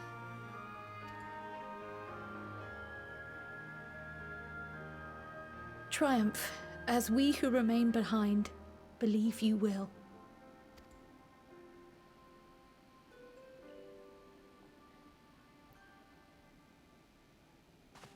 Let us be off then.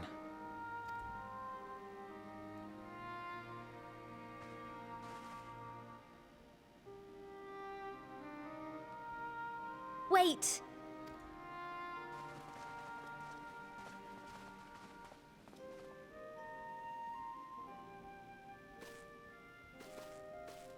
Both Kryl and I will be there to see you off, but as your receptionist, I feel I need to say this here. Okay. Safe journey, all of you, and be safe.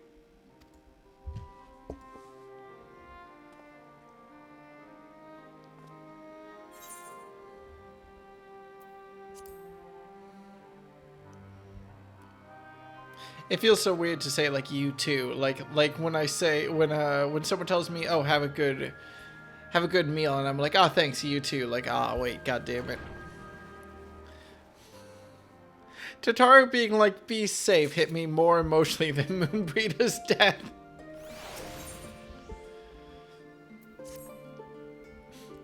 I suppose this is where we part ways.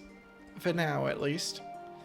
Would that I had sage words of wisdom to share ere you depart. Mayhaps the teachings of Gallic Baldizian will suffice. Surrender not to anger or hatred, he said. Look beyond them, and there find true strength. What one sees beyond is open to interpretation, I think, but for me, it would be the things I cherish most in life. Things I believe are worth fighting for. Something to consider as you venture into the sea of stars. All right. Oh boy. I feel like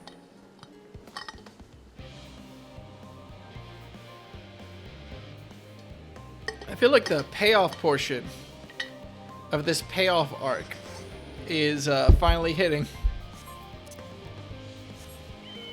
This goddamn pond spawning me in the middle of water.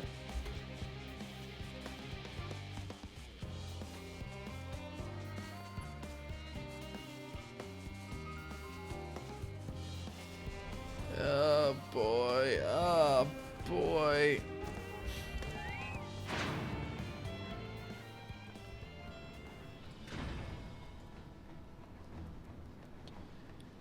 No stress. No stress at all. Alva! Where's 2B?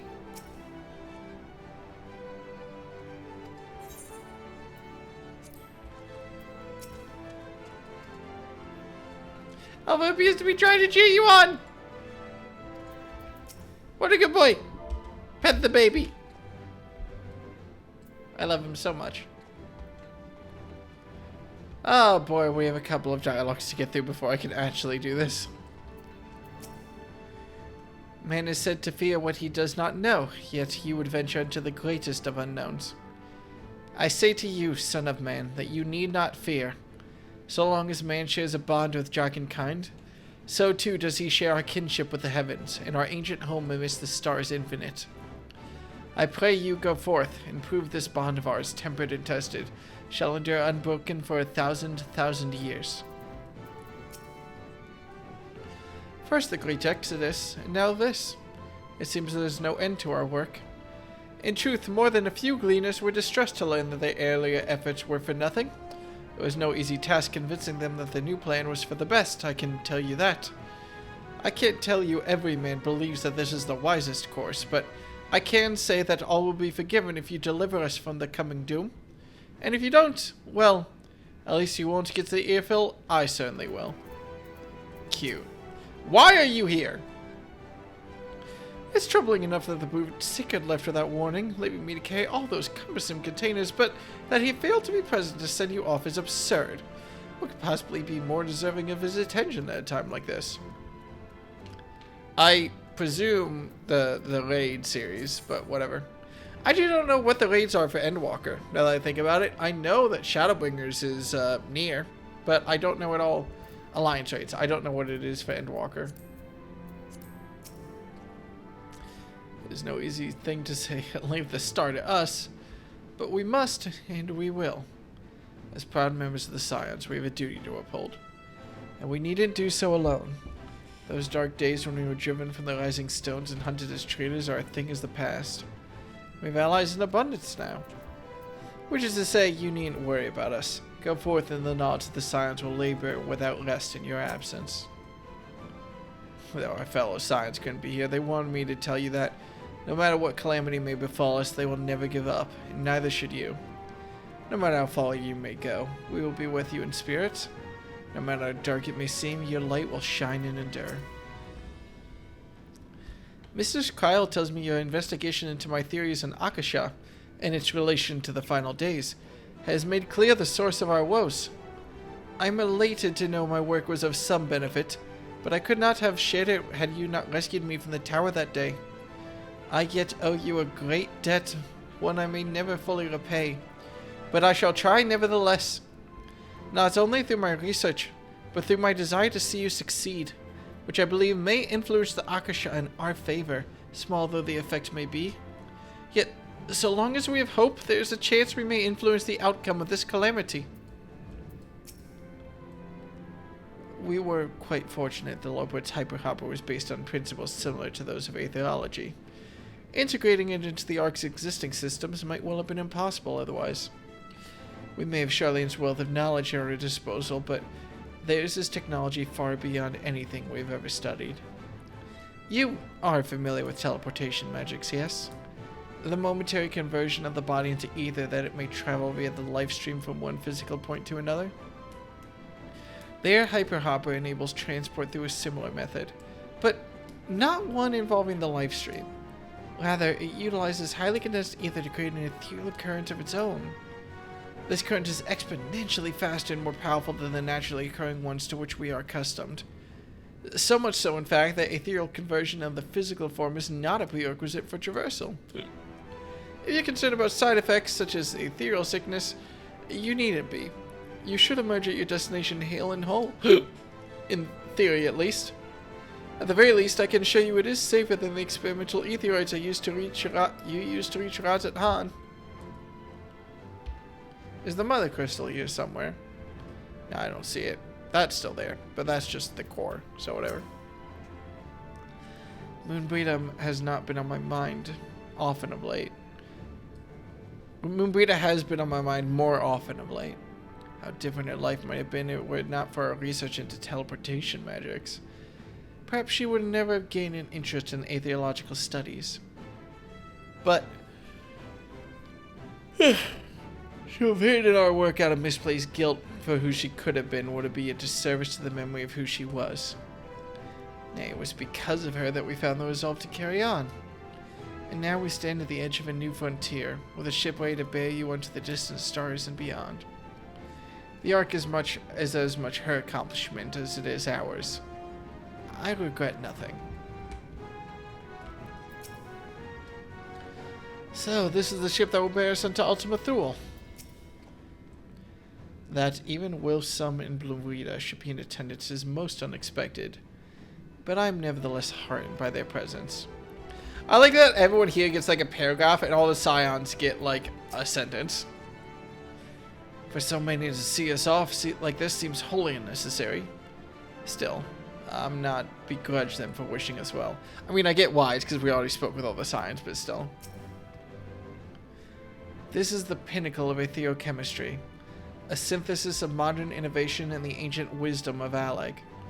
The Arc Engine appears to be capable of processing condensed ether in quantities I never thought possible. I wasn't expecting quite so many people to be seeing us off. They say work on the Ark is finished, but you certainly wouldn't know by looking at it. Let us hear what Father has to say. I'll send word to the Alliance Slayers the very moment the ship takes off. Obviously they couldn't be here, but I'm sure they'll be cheering for you every step of the way. Quite the turnout, wouldn't you say? Then again, who wouldn't want to be present for a once-in-a-lifetime event? The Ark is missing one last, but very crucial component before we're ready to take off. It should be arriving shortly. That should be the Mother Crystal. Okay. It's gonna bug me if I don't point it out.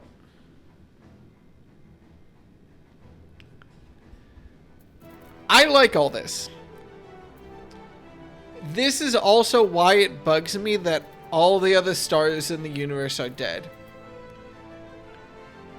Because there's the optimistic viewpoint of humanity and life as a whole, that we can work together, we can give our lives a meaning, and that we can overcome anything.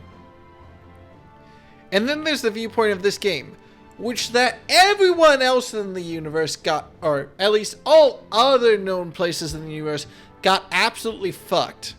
But we're special, so we're going to succeed. It's the last time I'll bring it up tonight. It is the most cynical reading of it, but it is the reason why. When the cutscene dropped and Meteon stuff was explained, I was like, wow, that's really cool. This is not the tone I was expecting, nor the tone I think they should go with. But okay, I guess it's what we got. Because again, sorry, I won't dive into it. I like all this, but the fact that it is unique in the universe is so absolutely fucking pessimistic that is what bugs me the most about Endwalker, I think. More so, honestly, than Fan Daniel, is like this setup. The entire universe is fucked, but we're gonna save at least one planet. There are ways to do that well, but, you know.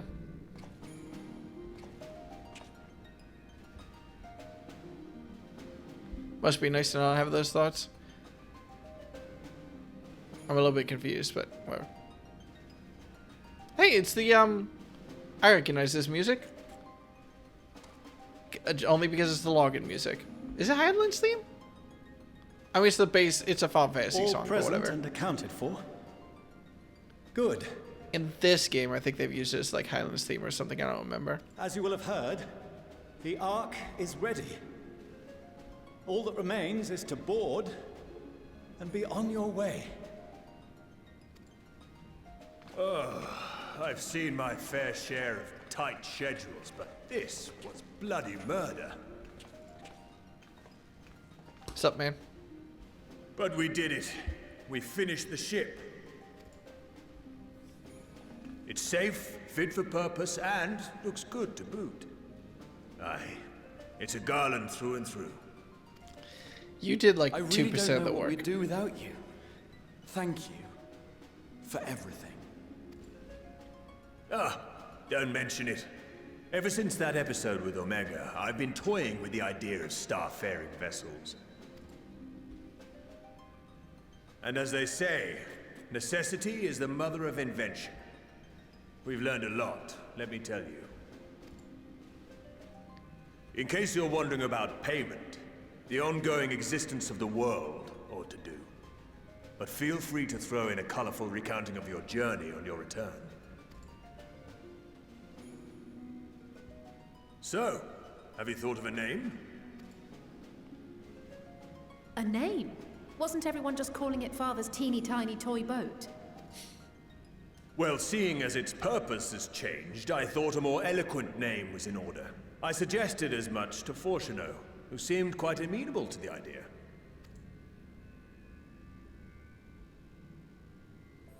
As you know, this vessel is the culmination of heretofore unprecedented collaboration. And though said collaboration is owed to the Scions, there is another whose noble deeds made our work possible. Come on. Are you naming From it a after your dad? fragment of Dalamud, we obtained not only advanced materials such as refined adamantite, but the knowledge to traverse the stars.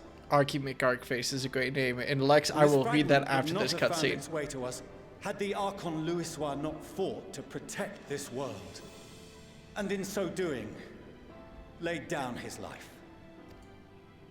Now that the vessel stands complete, I cannot help but wonder if it was more than mere happenstance. If it was my father's intention to guide us here. In the hopes that his guidance will see you all safely home, I name the vessel after that self-same fragment of Dalamud he delivered unto us.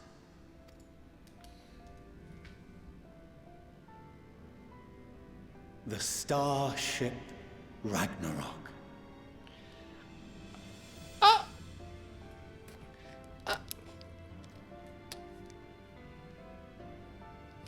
Is that a joke?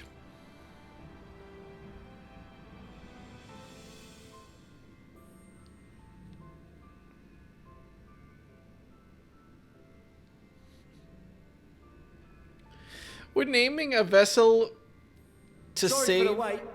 I got everyone you asked for, and not a one less. I'm sorry, but like, we're naming a ship that's based off of the end. We're stopping the end of the world, and we named it after the end of the world.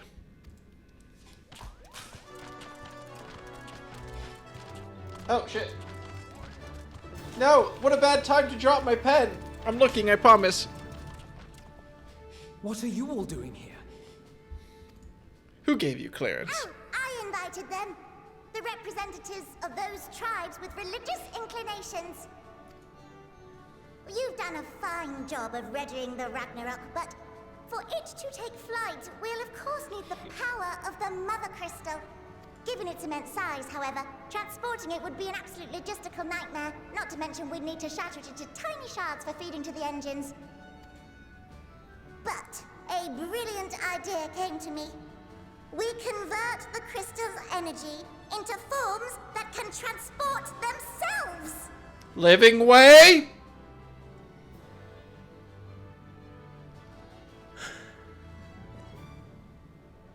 Thou wouldst employ summoning, or should I say its precursor, creation magics. Care to explain for our benefit? Quoi? As you may have witnessed at Bestway's Burrow, the Loporrits are capable of creation magics, which they use to shape the moon's environment. Yet simple though they make it seem, 'tis a highly advanced and exacting art. To perform it correctly requireth that the wielder holdeth the object in his mind's eye in clearest detail. Hence the ancients' meticulous management of concepts. That means something completely different at dinner time. Very funny joke, Lex. Drawing upon this art, the Ascians conceived of summoning as we know it. A derivative that replaceth the complexity of concepts with the simplicity of zealotry to make manifest a creation. I see. By combining the Loporrit's magics and the tribe's faith, we convert the Mother Crystal into primals of purer form and greater obedience. Summoning as it was intended, one might say. Indeed! Indeed! While Hydaelyn gave us the ability to use creation magics, she forbade us from using it to make anything possessed of a soul, or similar. She didn't say anything about fulfilling the desires of others, though. So, borrowing our friend's faith, we'll create deities using the Mother Crystal's power and send them to the Ragnarok! Am I the only one here concerned about the risk of being turned into a tempered minion? into that. From what I've read in Charlian tomes, it appears the Ascians incorporated an additional nasty element into their summoning method. The fervent desire to assimilate others into one's belief. Beings thus created are instilled with the self-same desire and use their powers to enthrall people, starting with the summoner. In contrast, our creation magics, the original and the best, except no substitutes, don't incorporate any of that rubbish, so there's no risk of tempering. I mean, if the being was on the scale of Zodiac, you might feel a little tug, but I think we'll be safe enough.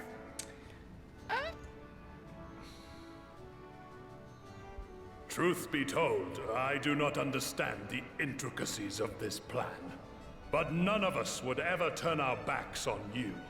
When the avatars of our faith ran amok, you intervened without decrying we who birthed them. Where others vilified and suppressed us, you offered understanding and friendship.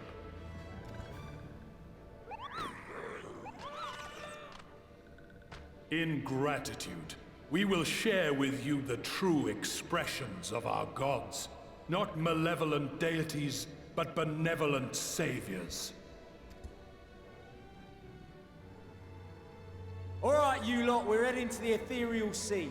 Stay in sight, else you're liable to get lost. Lead the way. Okay.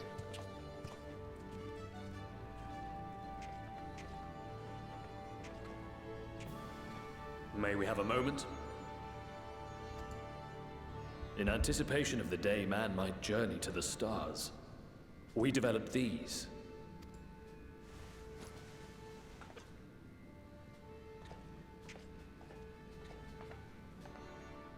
Portable teleportation devices.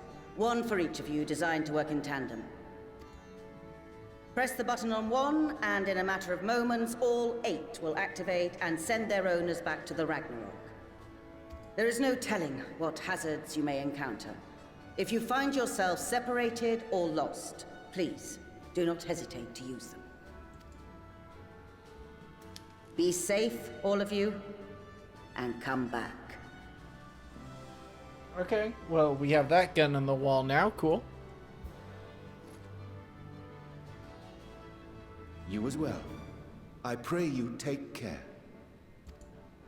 Now I get you, Looks Lex. like everything is in order, so I'll go ahead and board. A few of my fellows will remain to assist with the summonings, but rest assured, the vessel won't want for competent crewing.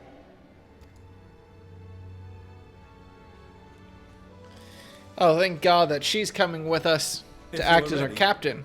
Then you should board as well. Go. And Godspeed. I'm actually a little bit surprised that Fortunal isn't coming with us.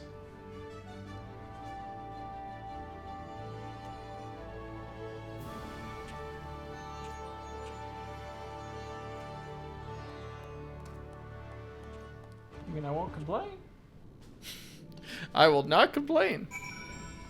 Oh my God, I'm not talking to all of you again, I swear to God. I feel the same again. Well, not that they would listen. Alright, good luck. Thank you, Fortunal. I promise, we won't let this go so badly with your children as we did with their child. Anyway, can we go now? If you would come this way, I will direct you to the bridge.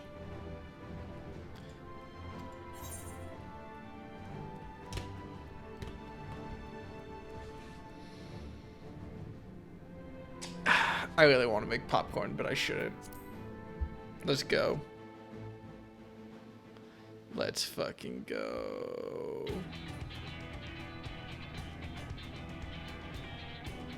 Isn't this Shadowbringers music?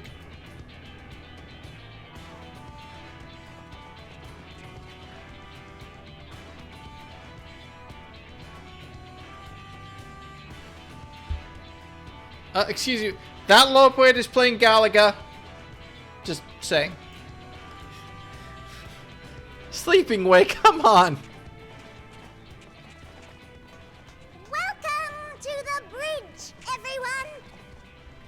I hope you have everything, because I can't be bothered turning back. Okay, that was an accidental pin because I just click on stuff and accidentally pin it sometimes, but very then. good joke, Decay. Make yourselves comfortable. We're setting off in just a moment.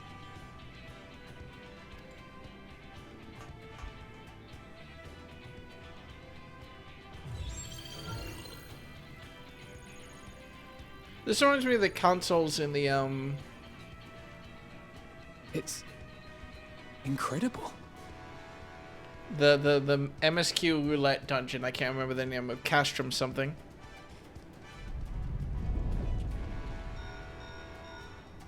This is Fortuno. Can you hear me? The preparations for the summonings are complete. In accordance with the 14th phase of the plan, we have moved the Ragnarok to the launch site.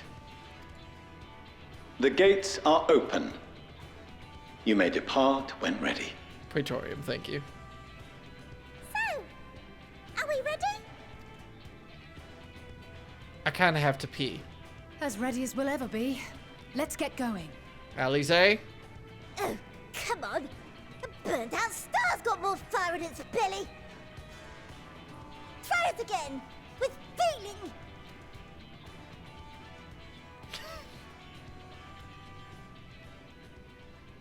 What did Alize say? As ready as we'll ever be. Let's have Alfino do the honors. Me? But I... No need to be coy, brother. Do it, and do it well. Let's have the guy who has a voice do If the you thing. all insist. Onward unto the distant stars and beyond. Ragnarok, engage.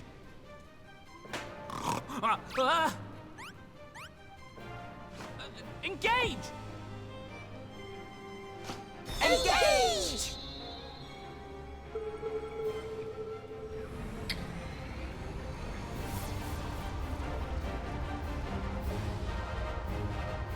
Seriously?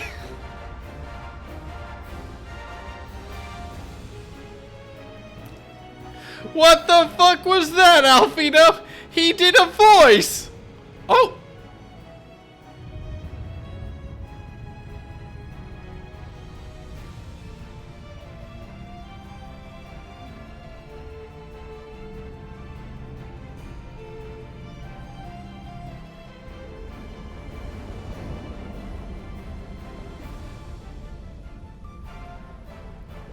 Why do I want to play Super Smash Brothers all of a sudden?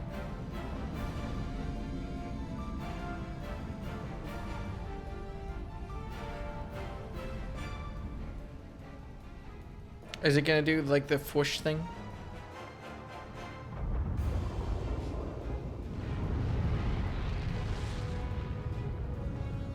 Is that good?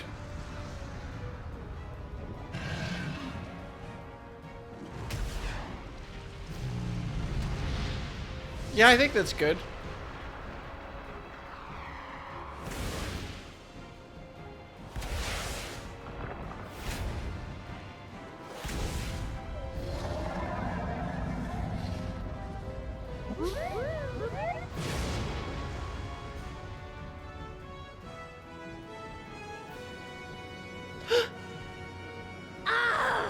That I must carry landwalkers into the sky.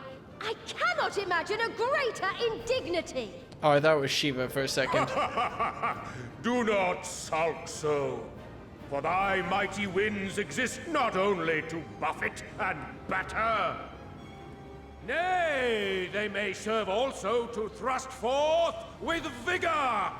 Such is thy glory, and thus it is an occasion to rejoice. So come, let us revel! I forget who that one is.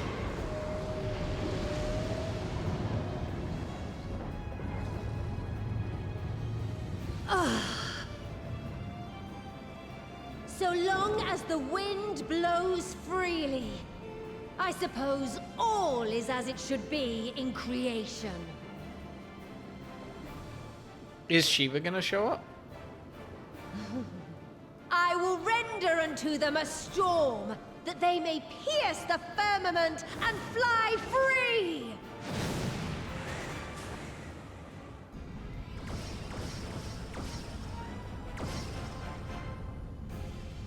I'm mildly disappointed, but fair.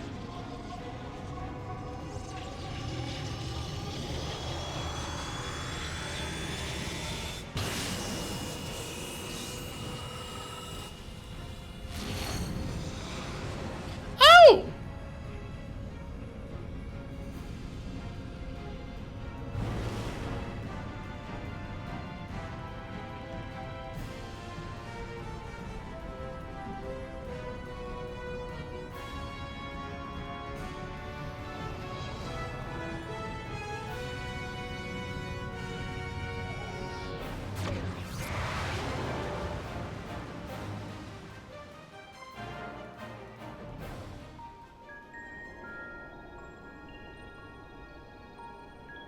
Why do I have an urge to replay Metroid Dread?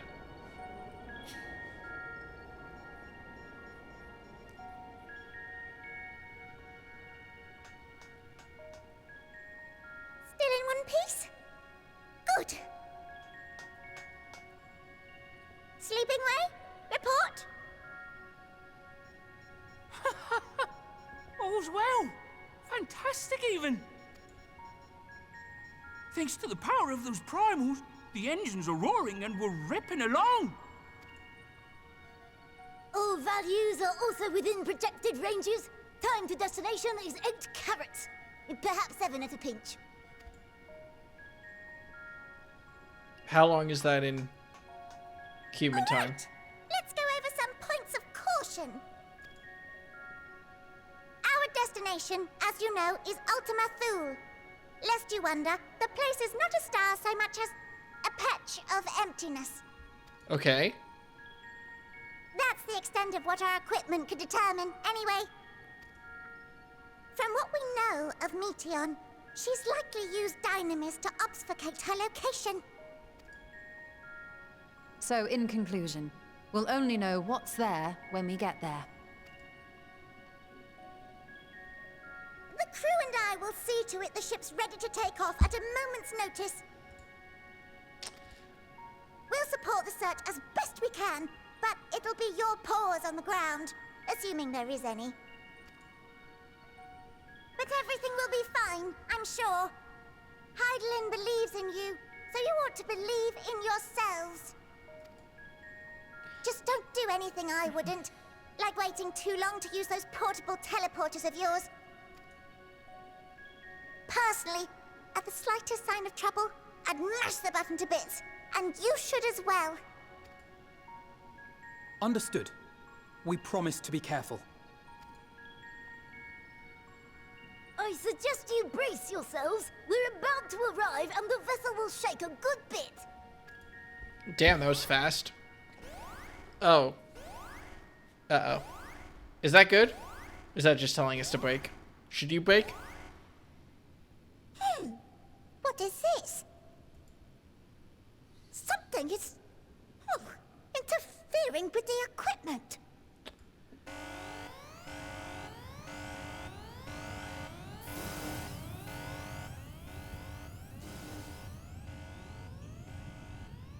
Should we be worried? Greetings.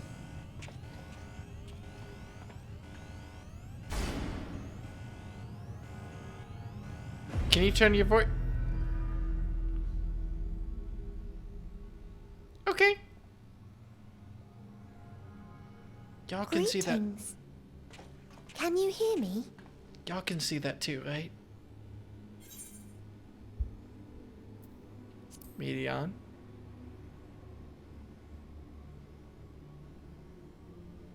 So this is Meteion. Oh. Have you met one of my sisters? Hive mind, yes. Forgot about that. I don't remember meeting you myself. But I do know that you're from Atheris. Why have you come? All you had to do was wait. I would have delivered to you your ends.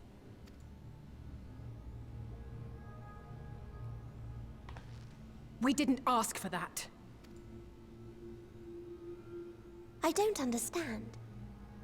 All life is destined to end. Why choose to prolong your suffering?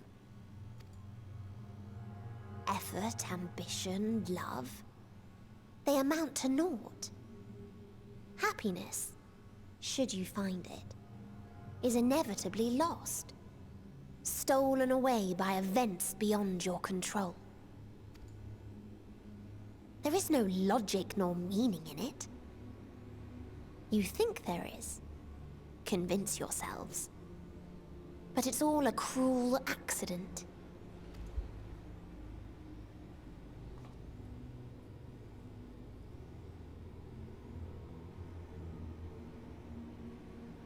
Come now. I speak the truth. A truth you would recognize if you looked up at the night sky. Unbroken emptiness. Cold, dark, and silent. Your world, like every other, is but a blemish upon its perfect fabric. Life is an anomaly. It is unnatural and cannot continue. The sooner you accept this, the easier it will be. Just to be clear, we're not here to argue with you. We know that life is fleeting, and that in the short time we have it, we're not assured happiness.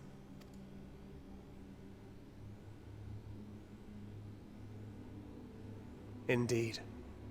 I've seen far more sorrow in the eyes of many I've met. I myself have plenty of regrets. And one day they'll die with me. Gone to dust with my good deeds and unfulfilled dreams. But we accept this. That our existence may seem pointless. That sorrow, rage, and despair will always dog our heels. And we press on regardless. That is why Hydaelyn guided us here. In her boundless love for mankind, she has prepared us for this trial, and in her name, we have come for you.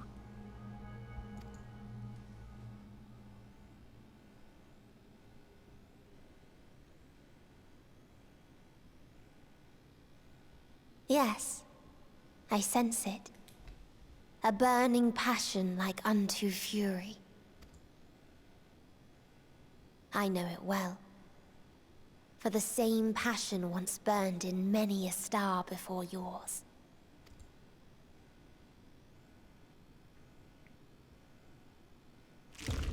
Suffocated and extinguished now.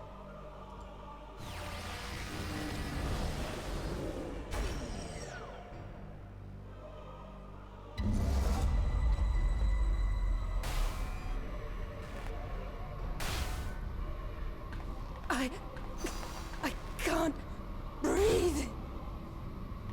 You approach the bounds of my ultimatum, where emotions dictate reality, where resignation and acceptance unite to embrace the end, where those who yet valiantly cling to life cannot thrive.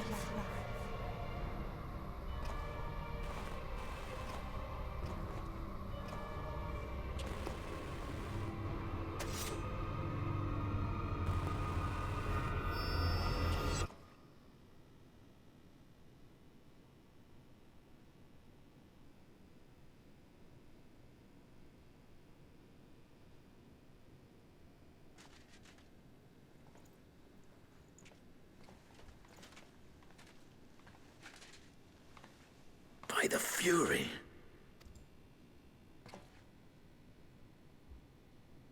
Thancred?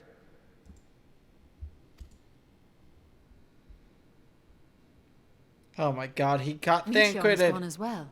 Mayhap he awakened first and gave chase. Everyone? It appears we are at our destination.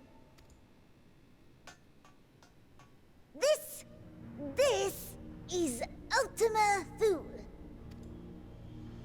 Not that we knew what to expect, but I wasn't expecting this.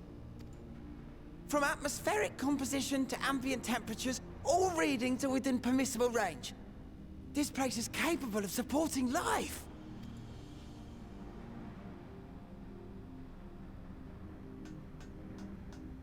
If that's the case, then Thancred may well have gone on ahead. Let's go and have a look.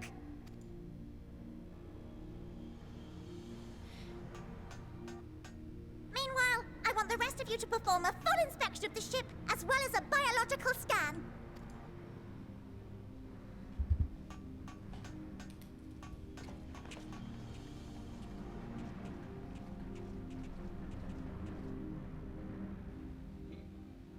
So it was that the brave wayfarers arrived at last at Dream's End.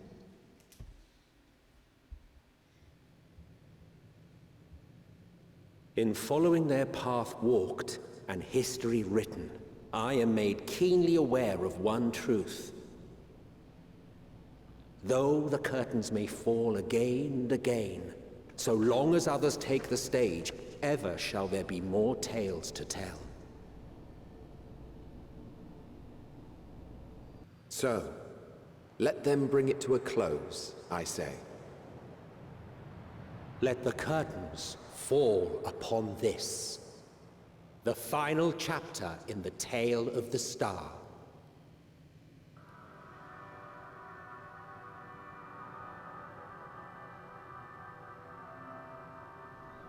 Is this a dead star? As I live and breathe, I live and breathe. Well, the environment itself shouldn't kill us. Well then, let us search for Thancred while exploring the area. The ship we leave in your care. We have the teleporters. Shouldn't we just activate them? It's fine. Whatever.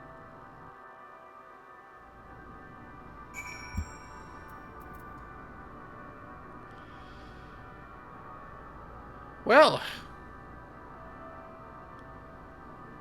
I'll be honest, some part of me was expecting a recreation of Atheris, but this is way cooler. Fair enough.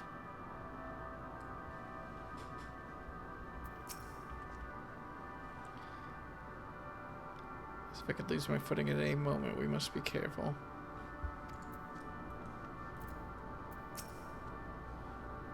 Didst thou witness what became of Thancred? So quickly was I overcome by Medion's malevolence that I saw naught of the altercation. So dark I can barely see anything. Medion should strike again with such overwhelming force. I honestly don't know how we are to oppose her. What happened? I can't guarantee it will be of help in these strange surrounds, but I've readied a provisions note in case of emergency. Of course, if you encounter any real danger here, I expect you to return to the Ragnarok at once.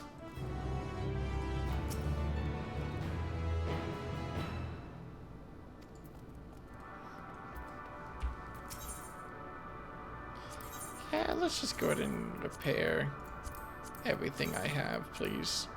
Real quick.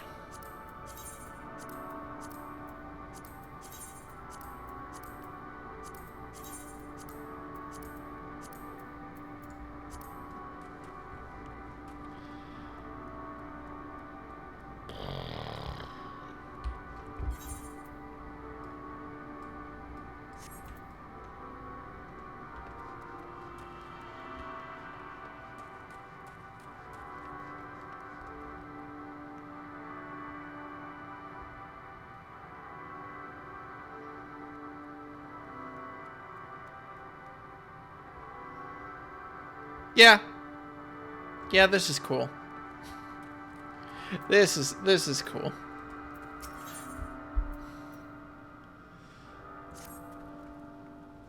We're fortunate this place can support life, albeit barely. I suspect, given the torpid, stale quality of the air. But never mind that. We must find Thancred. Let's begin our search from the prow of the ship. It seems as good a direction as any.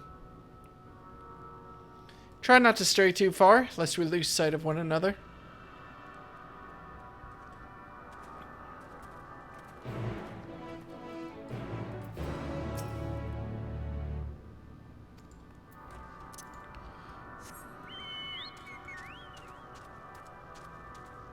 Are there...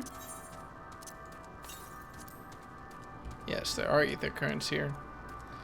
I can't imagine there will be much in the way of quest ether currents that I need. I'd be very surprised if there was side quests here, but also...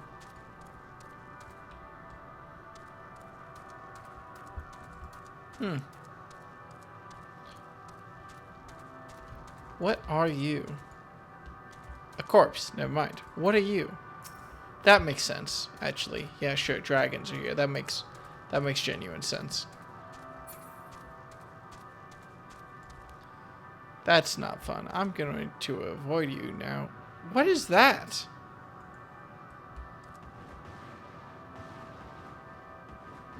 What is that? It's like some sort of melted pile of goo?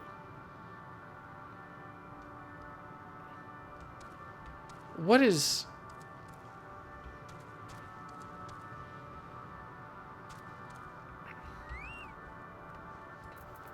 Urianje, any explanations?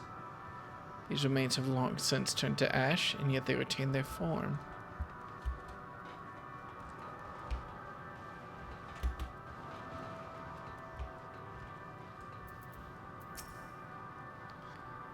I see no one else in this barren waste. Do you? Then why do I feel like we're not alone? Like there's another presence with us. Something dark and mournful. Ruins. But of what, I wonder? Perhaps we can find something to help us understand the nature of this place. Relic, an inscription, anything? This is fine. Y'all know the chat's not an emote only mode, by the way, right? Or are you simply containing yourselves to the best of your ability?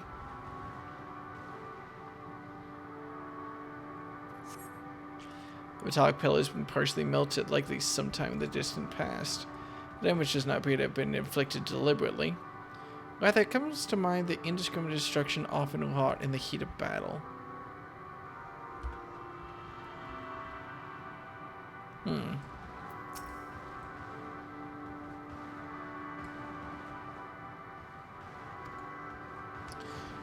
The world as I used to see it feels as though I'm dreaming while awake. It is more than the faded memory Medion led us to believe.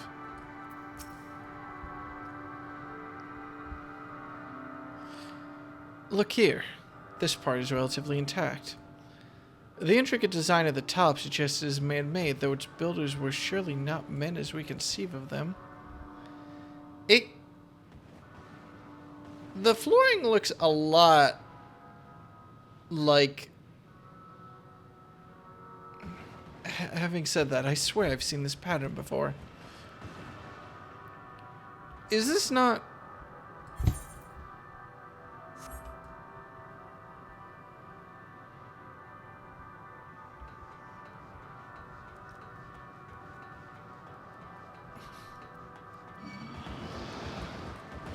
I am busy.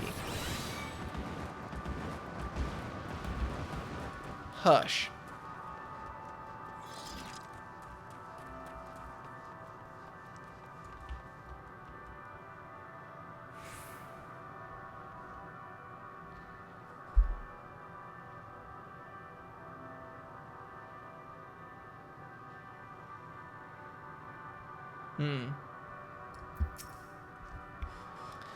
I thought this hill might afford a better view of our surroundings. A poor decision in hindsight. Besides the light from the ship, all of it's shrouded in darkness. If Thancred is here, I'd never know it. From what I can tell, we are near the edge of an island, if you can call it that, surrounded by floating debris.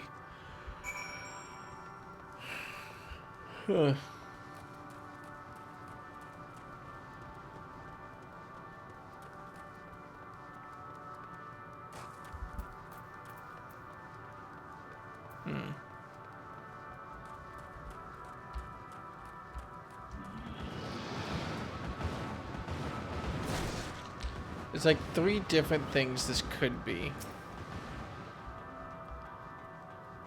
And I can't place any of the particulars. Go away.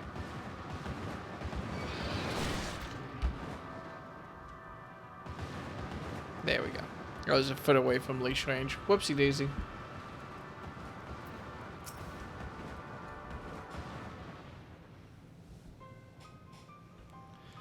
Were you able to find anything?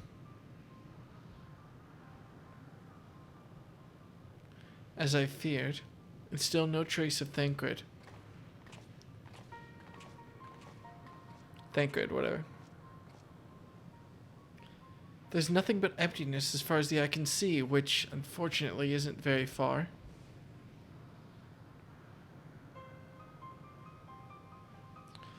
Though I can't help but suspect that someone, or something, is here. There are times when I sense it drawing close, and then a chill washes over me, leaving me exhausted.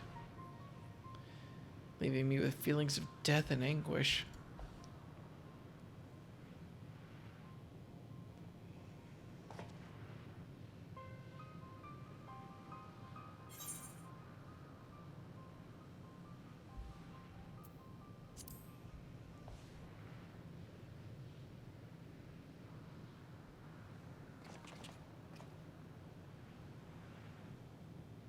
I swear I recognize this flooring.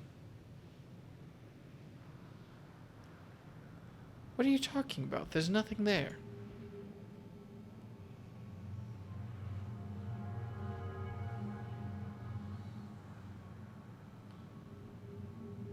Just to say it out loud, I swear this is the flooring from either the Omega Trials or either that or a Garlean fort. But I want to say Omega, but I'm not sure. Before we jump to any conclusions, perhaps we should search elsewhere. Agreed. We found only more questions when we are in desperate need of answers. There's a fair stretch of terrain from the ship's port side we've yet to explore.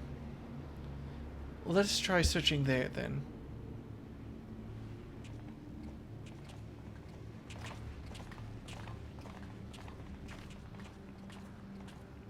Dekka, a word before we join the others. Are you going to tell me that you can see them too? Because I would appreciate that. Ashokan Dekka Oda. Oh! Oh! Damn it. Fucking place names. Alright, whatever.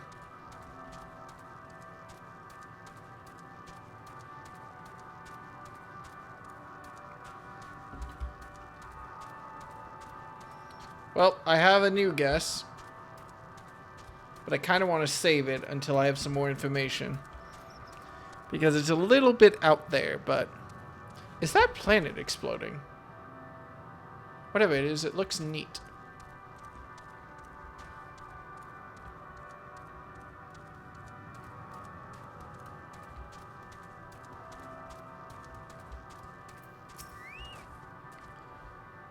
You see them too, don't you?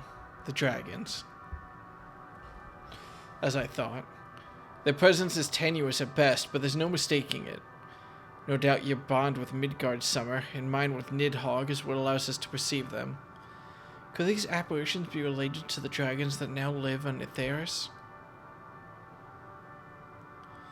It's bad to leave such conjecture to the others. In any case, we must be careful. We may soon find dragons that can see us as well. Death and anguish. What happened to them, I wonder?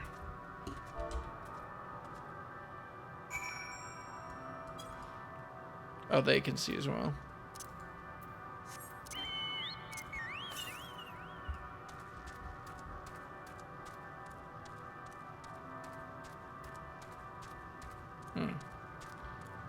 Well...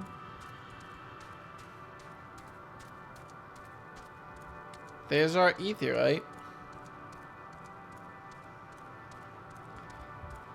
Oh. Okay, I wasn't expecting that. Sure. Fuck it. I mean, the others should see them as well. Are they ghosts? My sight may have been restored after a fashion, but I fear what I see cannot be trusted. It is as if Medion herself has etched these images upon my heart. I doubt not that such a feat is within her power, given that she constructed this sanctuary herself.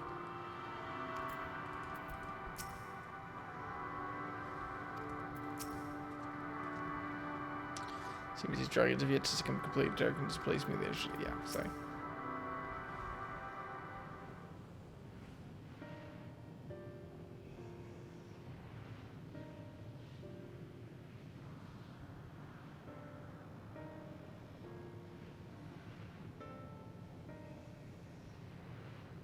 Dragons? Here?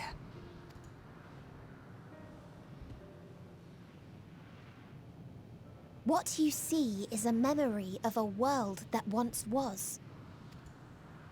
A world suffering a slow death, whose denizens cried out for the release of oblivion. What? Their world is dead? It is.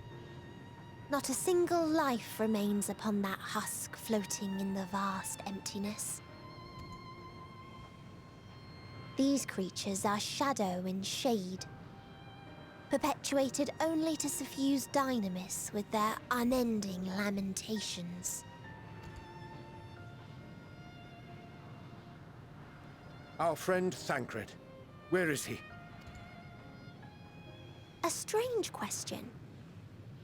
He is at your side, is he not? Oh, yes. He is here and there, and everywhere within this space. He would tell you himself if he had form to form words.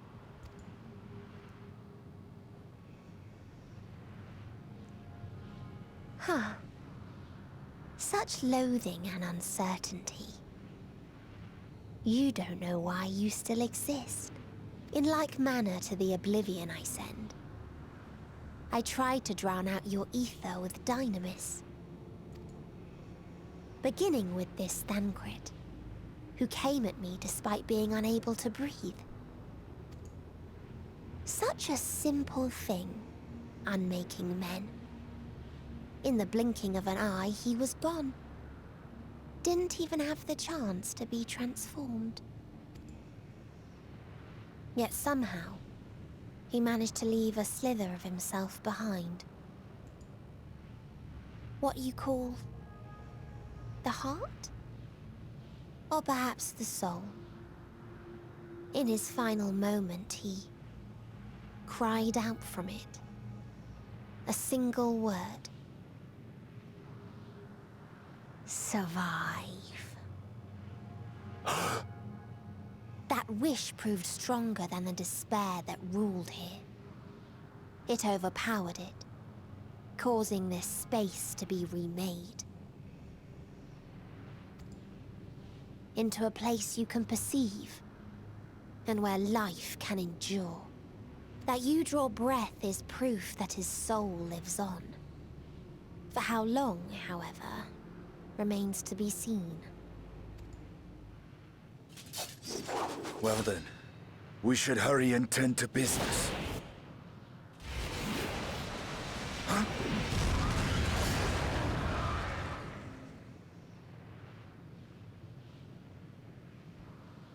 It's futile. You will never reach the true me. I told you, emotions dictate reality in this space. Such changes as you might work will not alter in its nature. You may see, but you cannot touch. Walk, but not advance.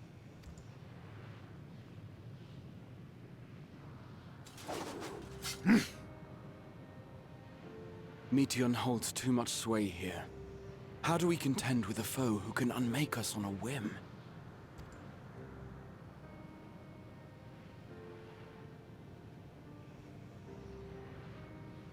I do not know. But Thancred gave his life that we might come this far. We must press on.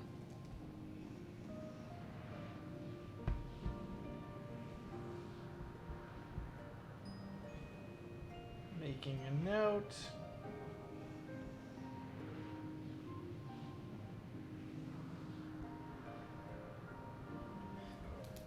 Okay.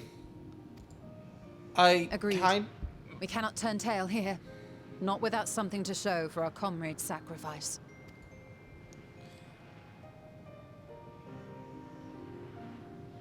This is gonna get worse before it gets better.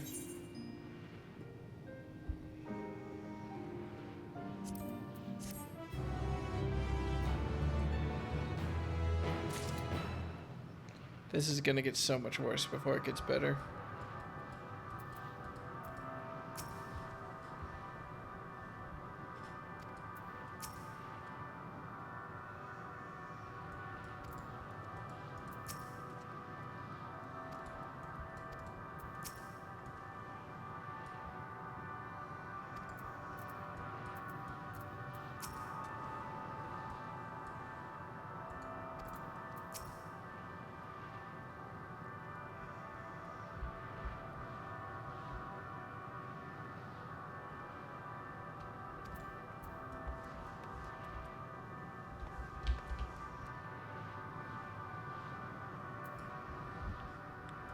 What?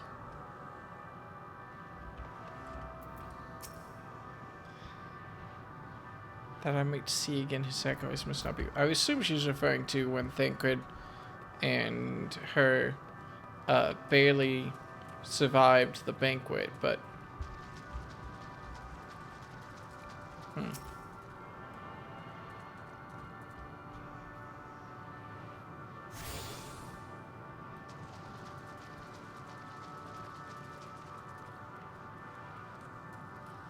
don't worry, Bryce. I'll make sure to find a stopping point in about 30 minutes. Soul without body. A form of being with which we are not wholly unfamiliar. Indeed, for we existed in a similar state when residing in the first. The circumstances are rather more dire than that, 'tis true, but I choose to believe he is not forever lost to us.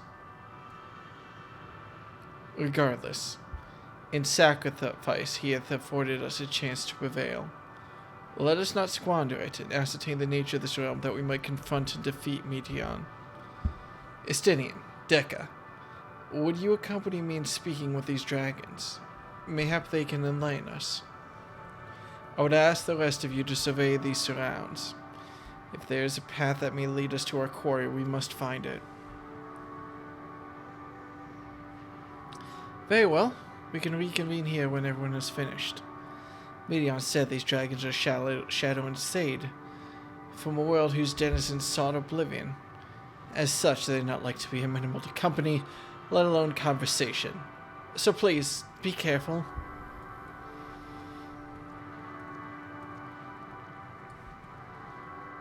Let us split up and gather what knowledge we may.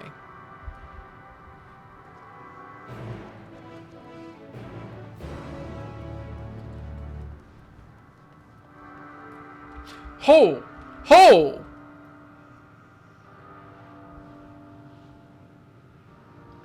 Okay. That'll probably come up later. Oh. Okay. Yeah, I was not expecting that. A visitor. Not of this star. Could thy slender hands bring plague to our world? Thy breath extinguished life's feeble flame. Oh, how we would adore thee. Alas, with time our flesh shall wither, our souls fade, and so we wait for its inexorable march unto oblivion. If thou art not come to hasten our demise, I bid thee leave us. We crave not companionship, only silence.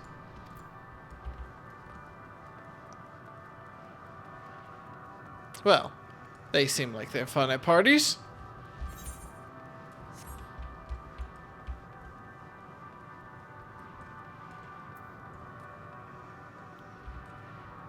Seriously though, what the fuck? Okay, questions for later. You. How is you? You could at least look at me.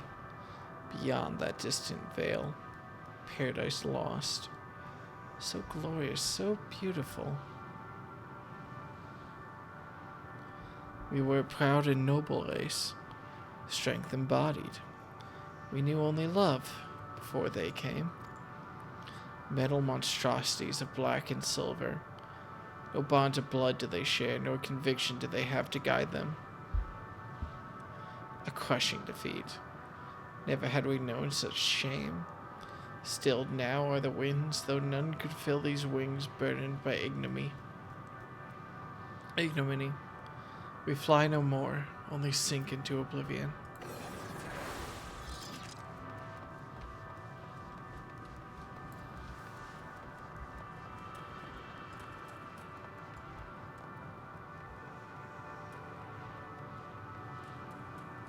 Just real quick for my benefit.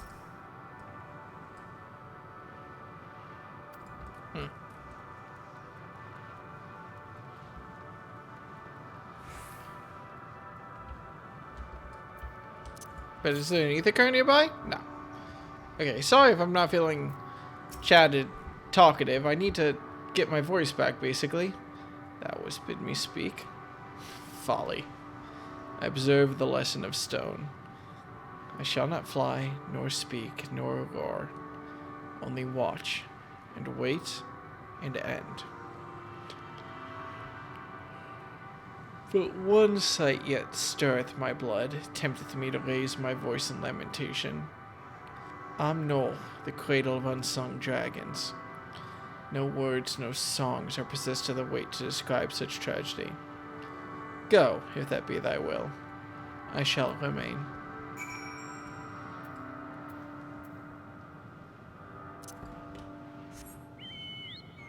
Well, that kills the moon, doesn't it? It's alright.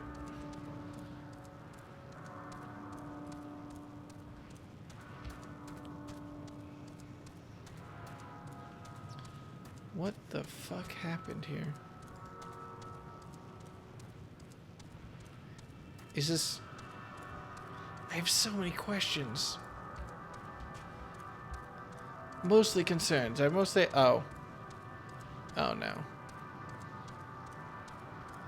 Hey, Justinian. So, used to be some dragon eggs here, huh? They led you here as well, did they? It was described to me as the source of their woes and proof of their end. I think I'm beginning to see why. It's a hatching ground. Or was. I've seen similar on Aetheris. Midgard That's probably fine. Midgard Summer's kind must have once lived and thrived in a place such as this. Vitra said his father was driven from the ancestral home by war and strife. This, then, is the fate of those who remained. Let's have a look around. Maybe these eggs have more to tell of what happened here.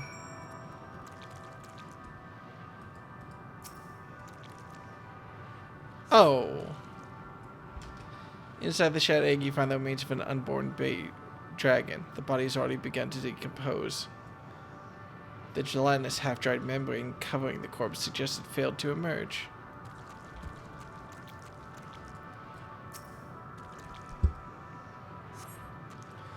Gingerly lifting a large egg from the viscous mire, you peer inside and see a formless mass soaking in a pool of embryonic fluid. Your stomach turns as you return the egg to its resting place.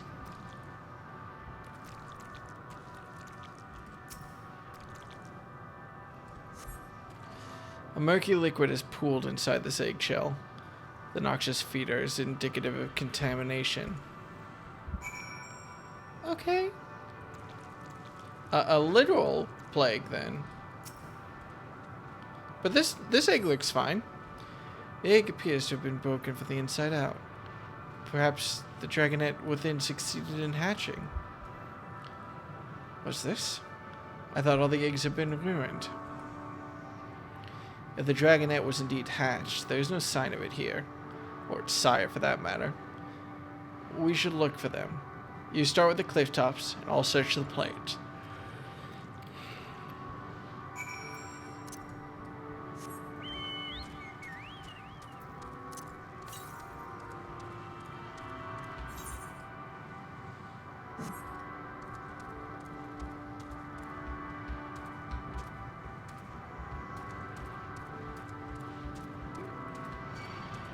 No, don't mind me. I'm just riding on past. Also, for the record, Jesus Christ, how thick the eggs are compared to the dragons. I get these are wyverns, but the dragons aren't that thick in comparison to them. Uh-oh. Oh yeah, combat. I haven't done any combat this stream, have I? And it's been 3 hours.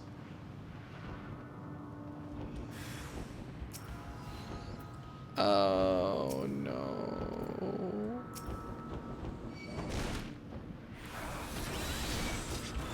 I don't want to do this. Nor do I feel like it's a particularly good idea.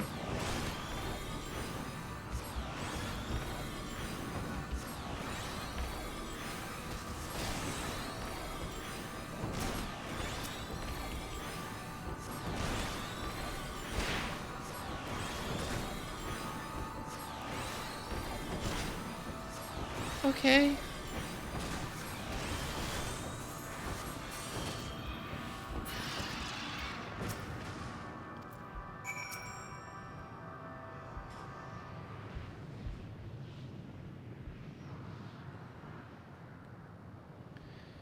The boisterous howling hath been quieted by thy hand, I presume. Everything all right? I thought I heard a dragon or something resembling one.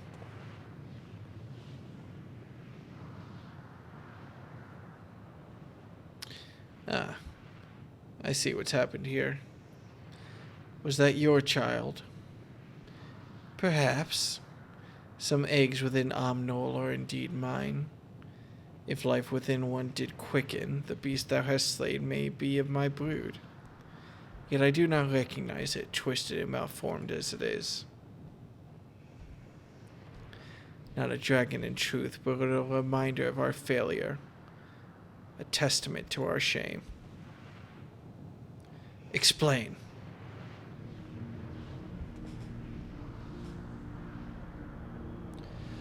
They descended from the heavens, cold, heartless machines, and with them rode war and death. With fire and fury, rage and rancor, we gave answer. It was a long and bloody battle, but only the beginning. Untold chaos and destruction swept over the star. In the end, the invaders were victorious. Yet when they looked upon their prize, they deemed it unfit for acquisition. We were abandoned to our ruin. The survivors sought to put away their shame. To rebuild? A futile effort. In pure soil, replete with ether, did we once cultivate our nesting grounds. But our lands were barren, and any eggs nurtured in such desolation were fated to rot. What few survived to hatch emerge as abominations. We shall have no new progeny. But there are dragons among you capable of journeying to other stars. That there are. Many would make the attempt, each bearing a clutch of eggs. The richest stars were home to the harshest rulers, and the arrival of dragons decided contests for supremacy. When the fires faded, the wars lost and won. They too were reduced to ash and waste. 'Tis the curse of those who seek life, to be drawn into conflict, to conquer or be conquered. A vicious cycle we now choose to break. We tire of conflict. Of everything. We wait now in sweet, merciful silence. Free from strife and suffering, still as stone. Wait, You claim your kind is doomed, but there is another star.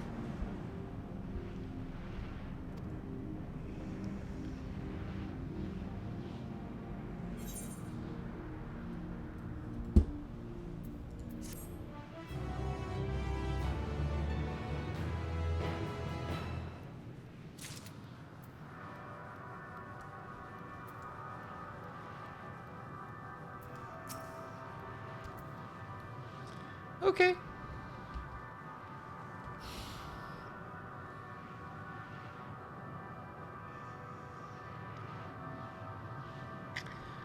One more quest.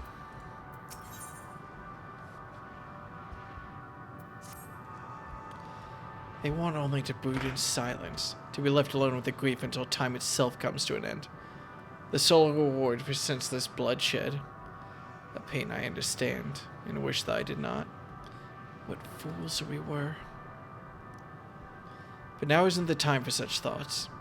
The others will want to hear what we've learned. Come.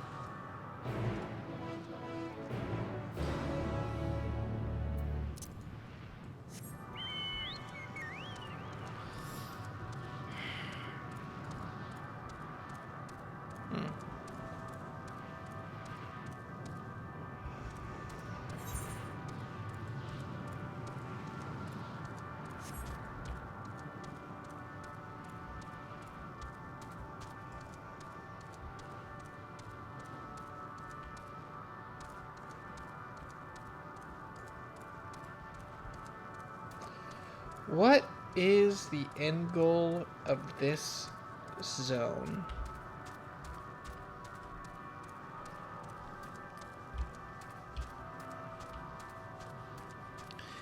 I'm a little bit nervous because I kind of did the thing I complained about where they clearly body everyone and there'll just be some excuse for us to not be completely fucked later, but it feels different. It feels like that's a mean take because there's definitely a mystery we have yet to solve here of some way to actually deal with Medion. I'm partially convinced that's not going to be through conflict, but we'll see how it resolves.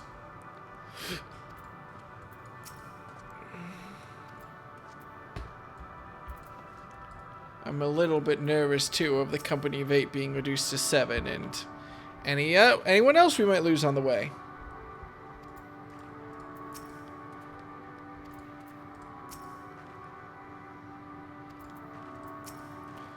Right. Were you able to establish any meaningful contact with the dragons?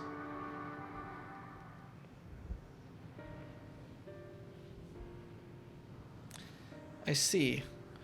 They wish to escape what they perceive to be a cycle of conflict. Thank you, Deca, Estinian. As for our part, I believe we are more acutely aware of our confines than before. We started by traversing the perimeter of the island to see if there might be a path leading off of it.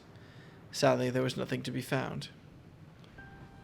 There's no small amount of debris floating about. Could there be enough to serve as a bridge to lead us elsewhere? I considered that, and so I tried throwing a stone onto a potential platform to judge its integrity. But it never reached its mark. As it crossed an invisible threshold just beyond the boundaries of this island, it vanished, only to reappear above me and fall at my feet. I would not be too quick to presume what we see outside this space is as it appears. Which is why I returned to the Ragnarok and asked the lowboats to search for a potential path. However, the ship's instruments failed to provide conclusive data on the surrounding area. Until we know more, I think it's too risky to attempt flying to another island.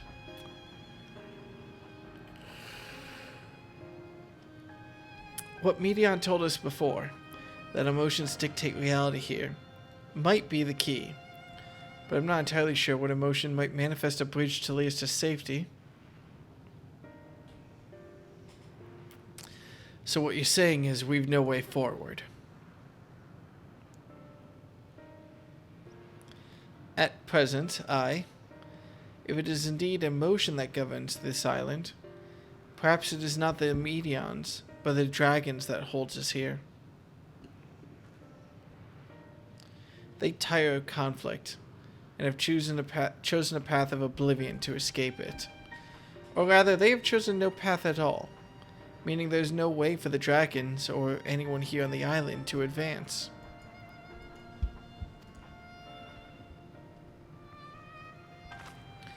A sound theory, disheartening though it may be. If that is the case, what recourse do we have? They are not like to be persuaded to help us. Their reasoning is built on a history of turmoil and strife. Without irrefutable proof, the future is not as bleak as they believe it to be. Mayhap persuasion is not the answer. Medion meant to unmake us then and there on the Ragnarok, and she would have succeeded if not for Thancred's determination. She conceded it was strong enough to overpower the despair that otherwise rules Ultima Thule, and reshape it to a degree. Perhaps it can be done again in like manner, by overpowering the prevailing emotions. 'Twas Ultima Thule's architect, Medion herself, against whom Thancred did pit himself in a clash of wills. Though I marked no leader among them, as such, I did chance to encounter a dragon possessed of despair far more potent than most. Potent enough, mayhap, to dictate the course for others, and thus their domain to follow. He spoke but few words, carefully chosen, the tone and timbre alone threatening to rend my heart in twain. Challenging his desire to remain may allow us to alter the island upon which we stand. Alas, I fear my vaunted rhetoric availed me not against his calcifying heart, but mayhap one of you will fare better.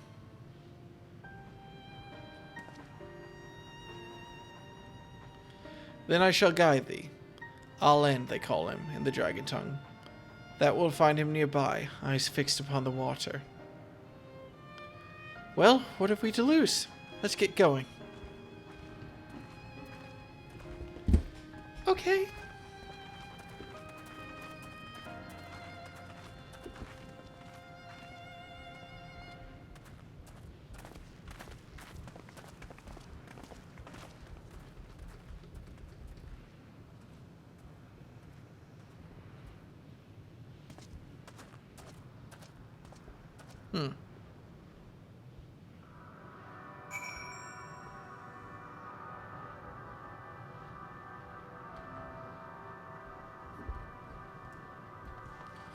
We have not ended the quest yet.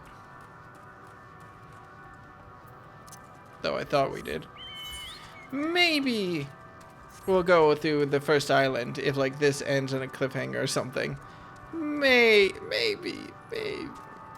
I won't stay up forever. I do have a, there are 2 days of the week where I have to be at work at 8:30 a.m. and tomorrow is one of them. So I won't push my luck all the way. But damn, am I definitely casually leaning on my luck a little bit. Just casually. Hey, buddy. Let me walk north slightly to unlock the whole map for this island, please. It's bugging me. Thank you. I appreciate it. Your patience means, well, I would say it means the world to me, but apparently that's not held in very high regard anymore, is it?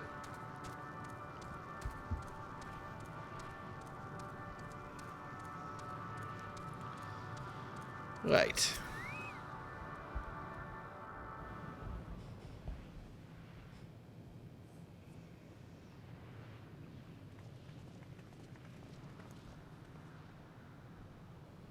He remaineth as he was when I first approached, entombed in melancholy. I see. Perhaps I could... I'll handle this.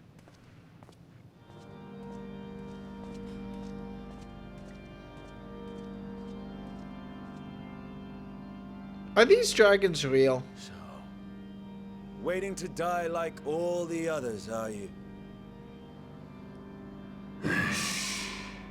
This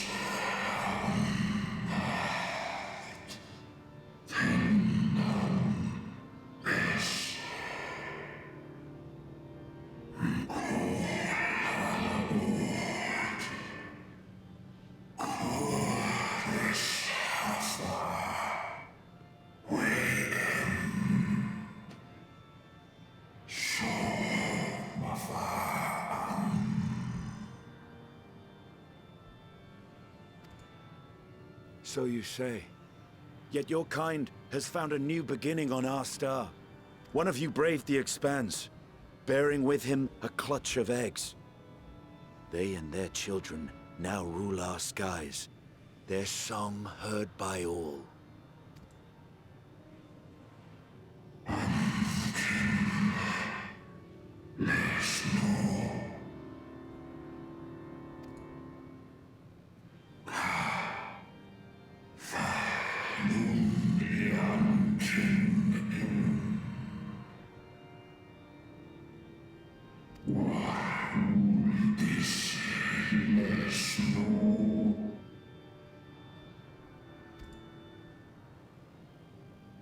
They were. They suffered much, and repaid their suffering in kind.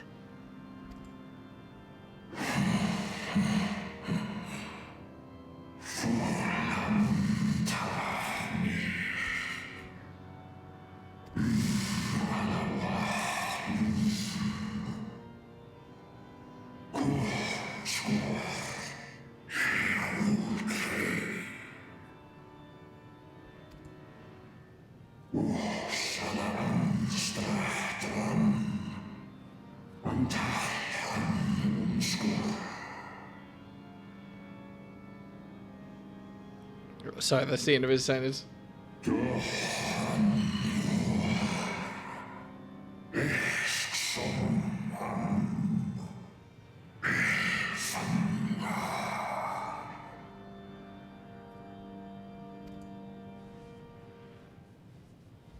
Had your brethren made the selfsame choice, my family might still be alive. Yet lasting peace does not come to those who simply retreat from conflict.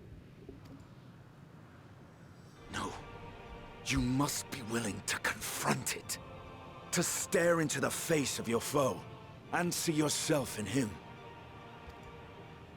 Only then can you break the cycle of torment and tragedy. This lesson, a dear friend taught me at the risk of his life.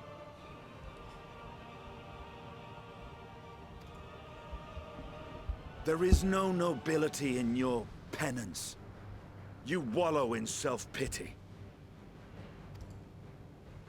And after everything we've endured, we will not let you stop us.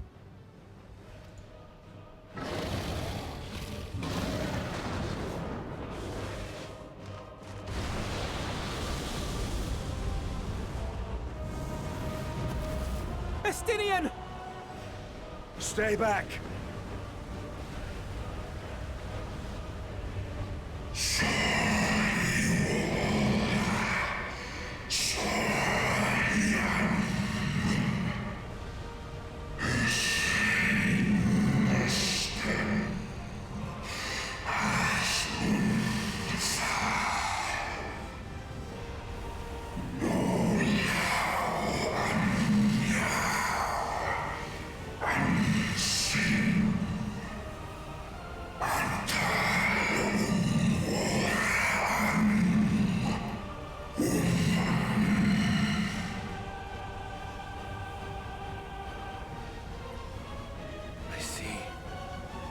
Theirs is the emotion that bars our way.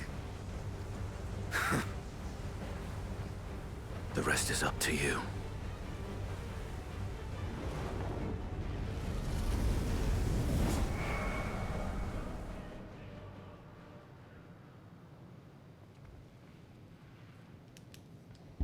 No!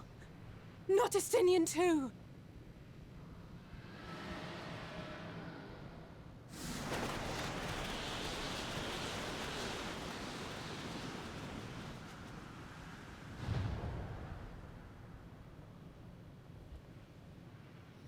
There's a wind.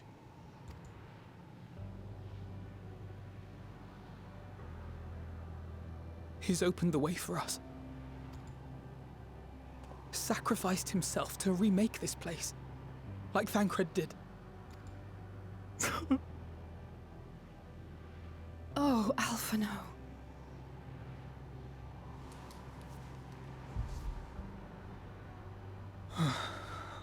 Come.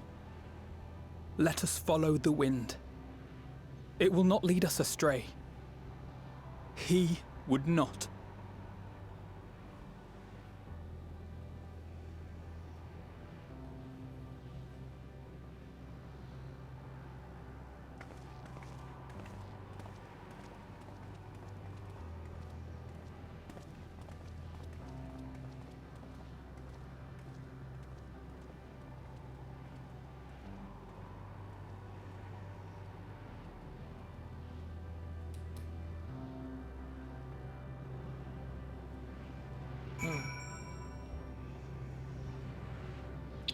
What I'm sort of picking up, or what I was expecting, was for the island to be sort of a reflection of the characters.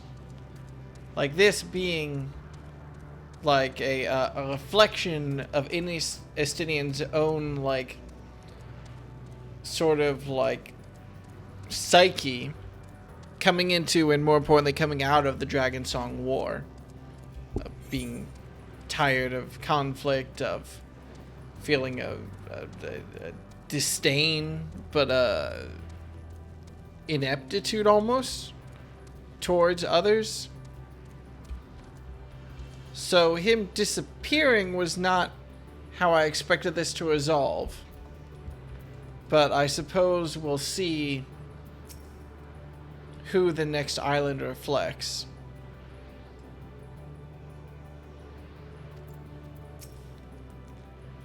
Let alone should Estinian come back. But if that were true, where did Thancred go?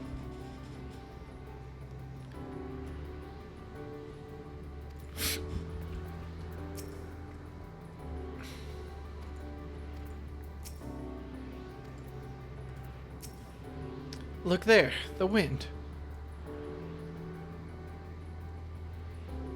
This is Estinian's doing, I'm sure of it. We should ride its flow and see where it leads. Yeah, this is my break point. What is the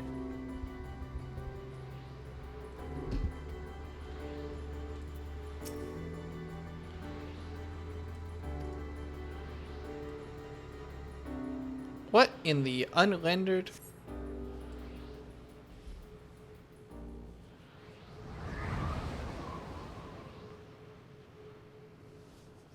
I did not notice the background music. Well, no, I didn't notice the background music changed. I felt it changed slightly, but I did not consciously notice. He did it. He found a way forward for us.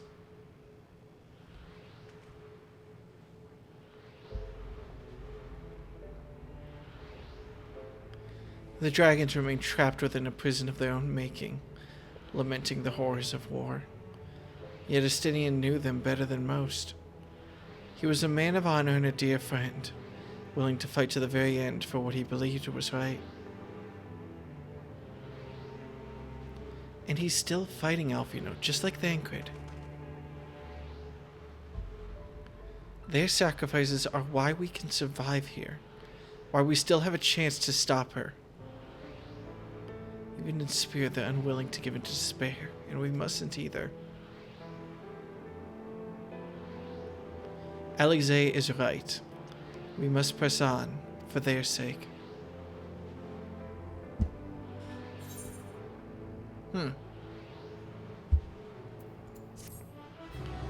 Yeah, I don't know how I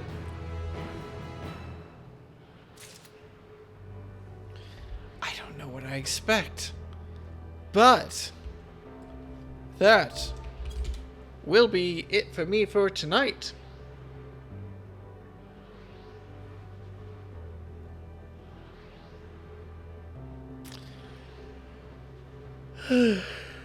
Sunday. I have to wait all the way until Sunday. My heart breaks. My current thoughts are this is by far the best content of any Final Fantasy expansion so far, including Shadowbringers. I still think that this island reflects on Estinian in some way, though exactly how is slightly muddy to me. And I'll need the full context of the ending of the expansion before I say anything with confidence. I'm also curious about what the next island will hold. And,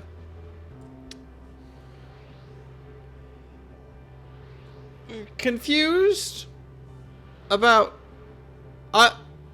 whether or not people are actually dead or not. I don't hold it. This definitely isn't the last we see of them, but I wouldn't be surprised if there was a scene of Thancred and Estinian and whoever goes next all being like toodaloo and then dying and disappearing forever. But we will find out. What MSQ am I on? I'm still on 89. Out of curiosity, roads paved. Yeah, alright. We will find out Sunday. Because tomorrow I can't do it. Friday there's not enough time. Saturday is Desert Bus, so there's no fucking way I will have the sleep necessary to process Final Fantasy XIV. And Sunday's when we do it. Which sucks. Thursday, Friday, Saturday. Yep. 4 days. And then I finish Endwalker. Right. I don't have anyone to raid, so I will bid you all a good night. And I will see you in 4 days for more Final Fantasy. 3 days for when me and my friend Zoe sit in a room by ourselves and go mad for 8 hours. But that's it for me. Have a good one, y'all. And good night.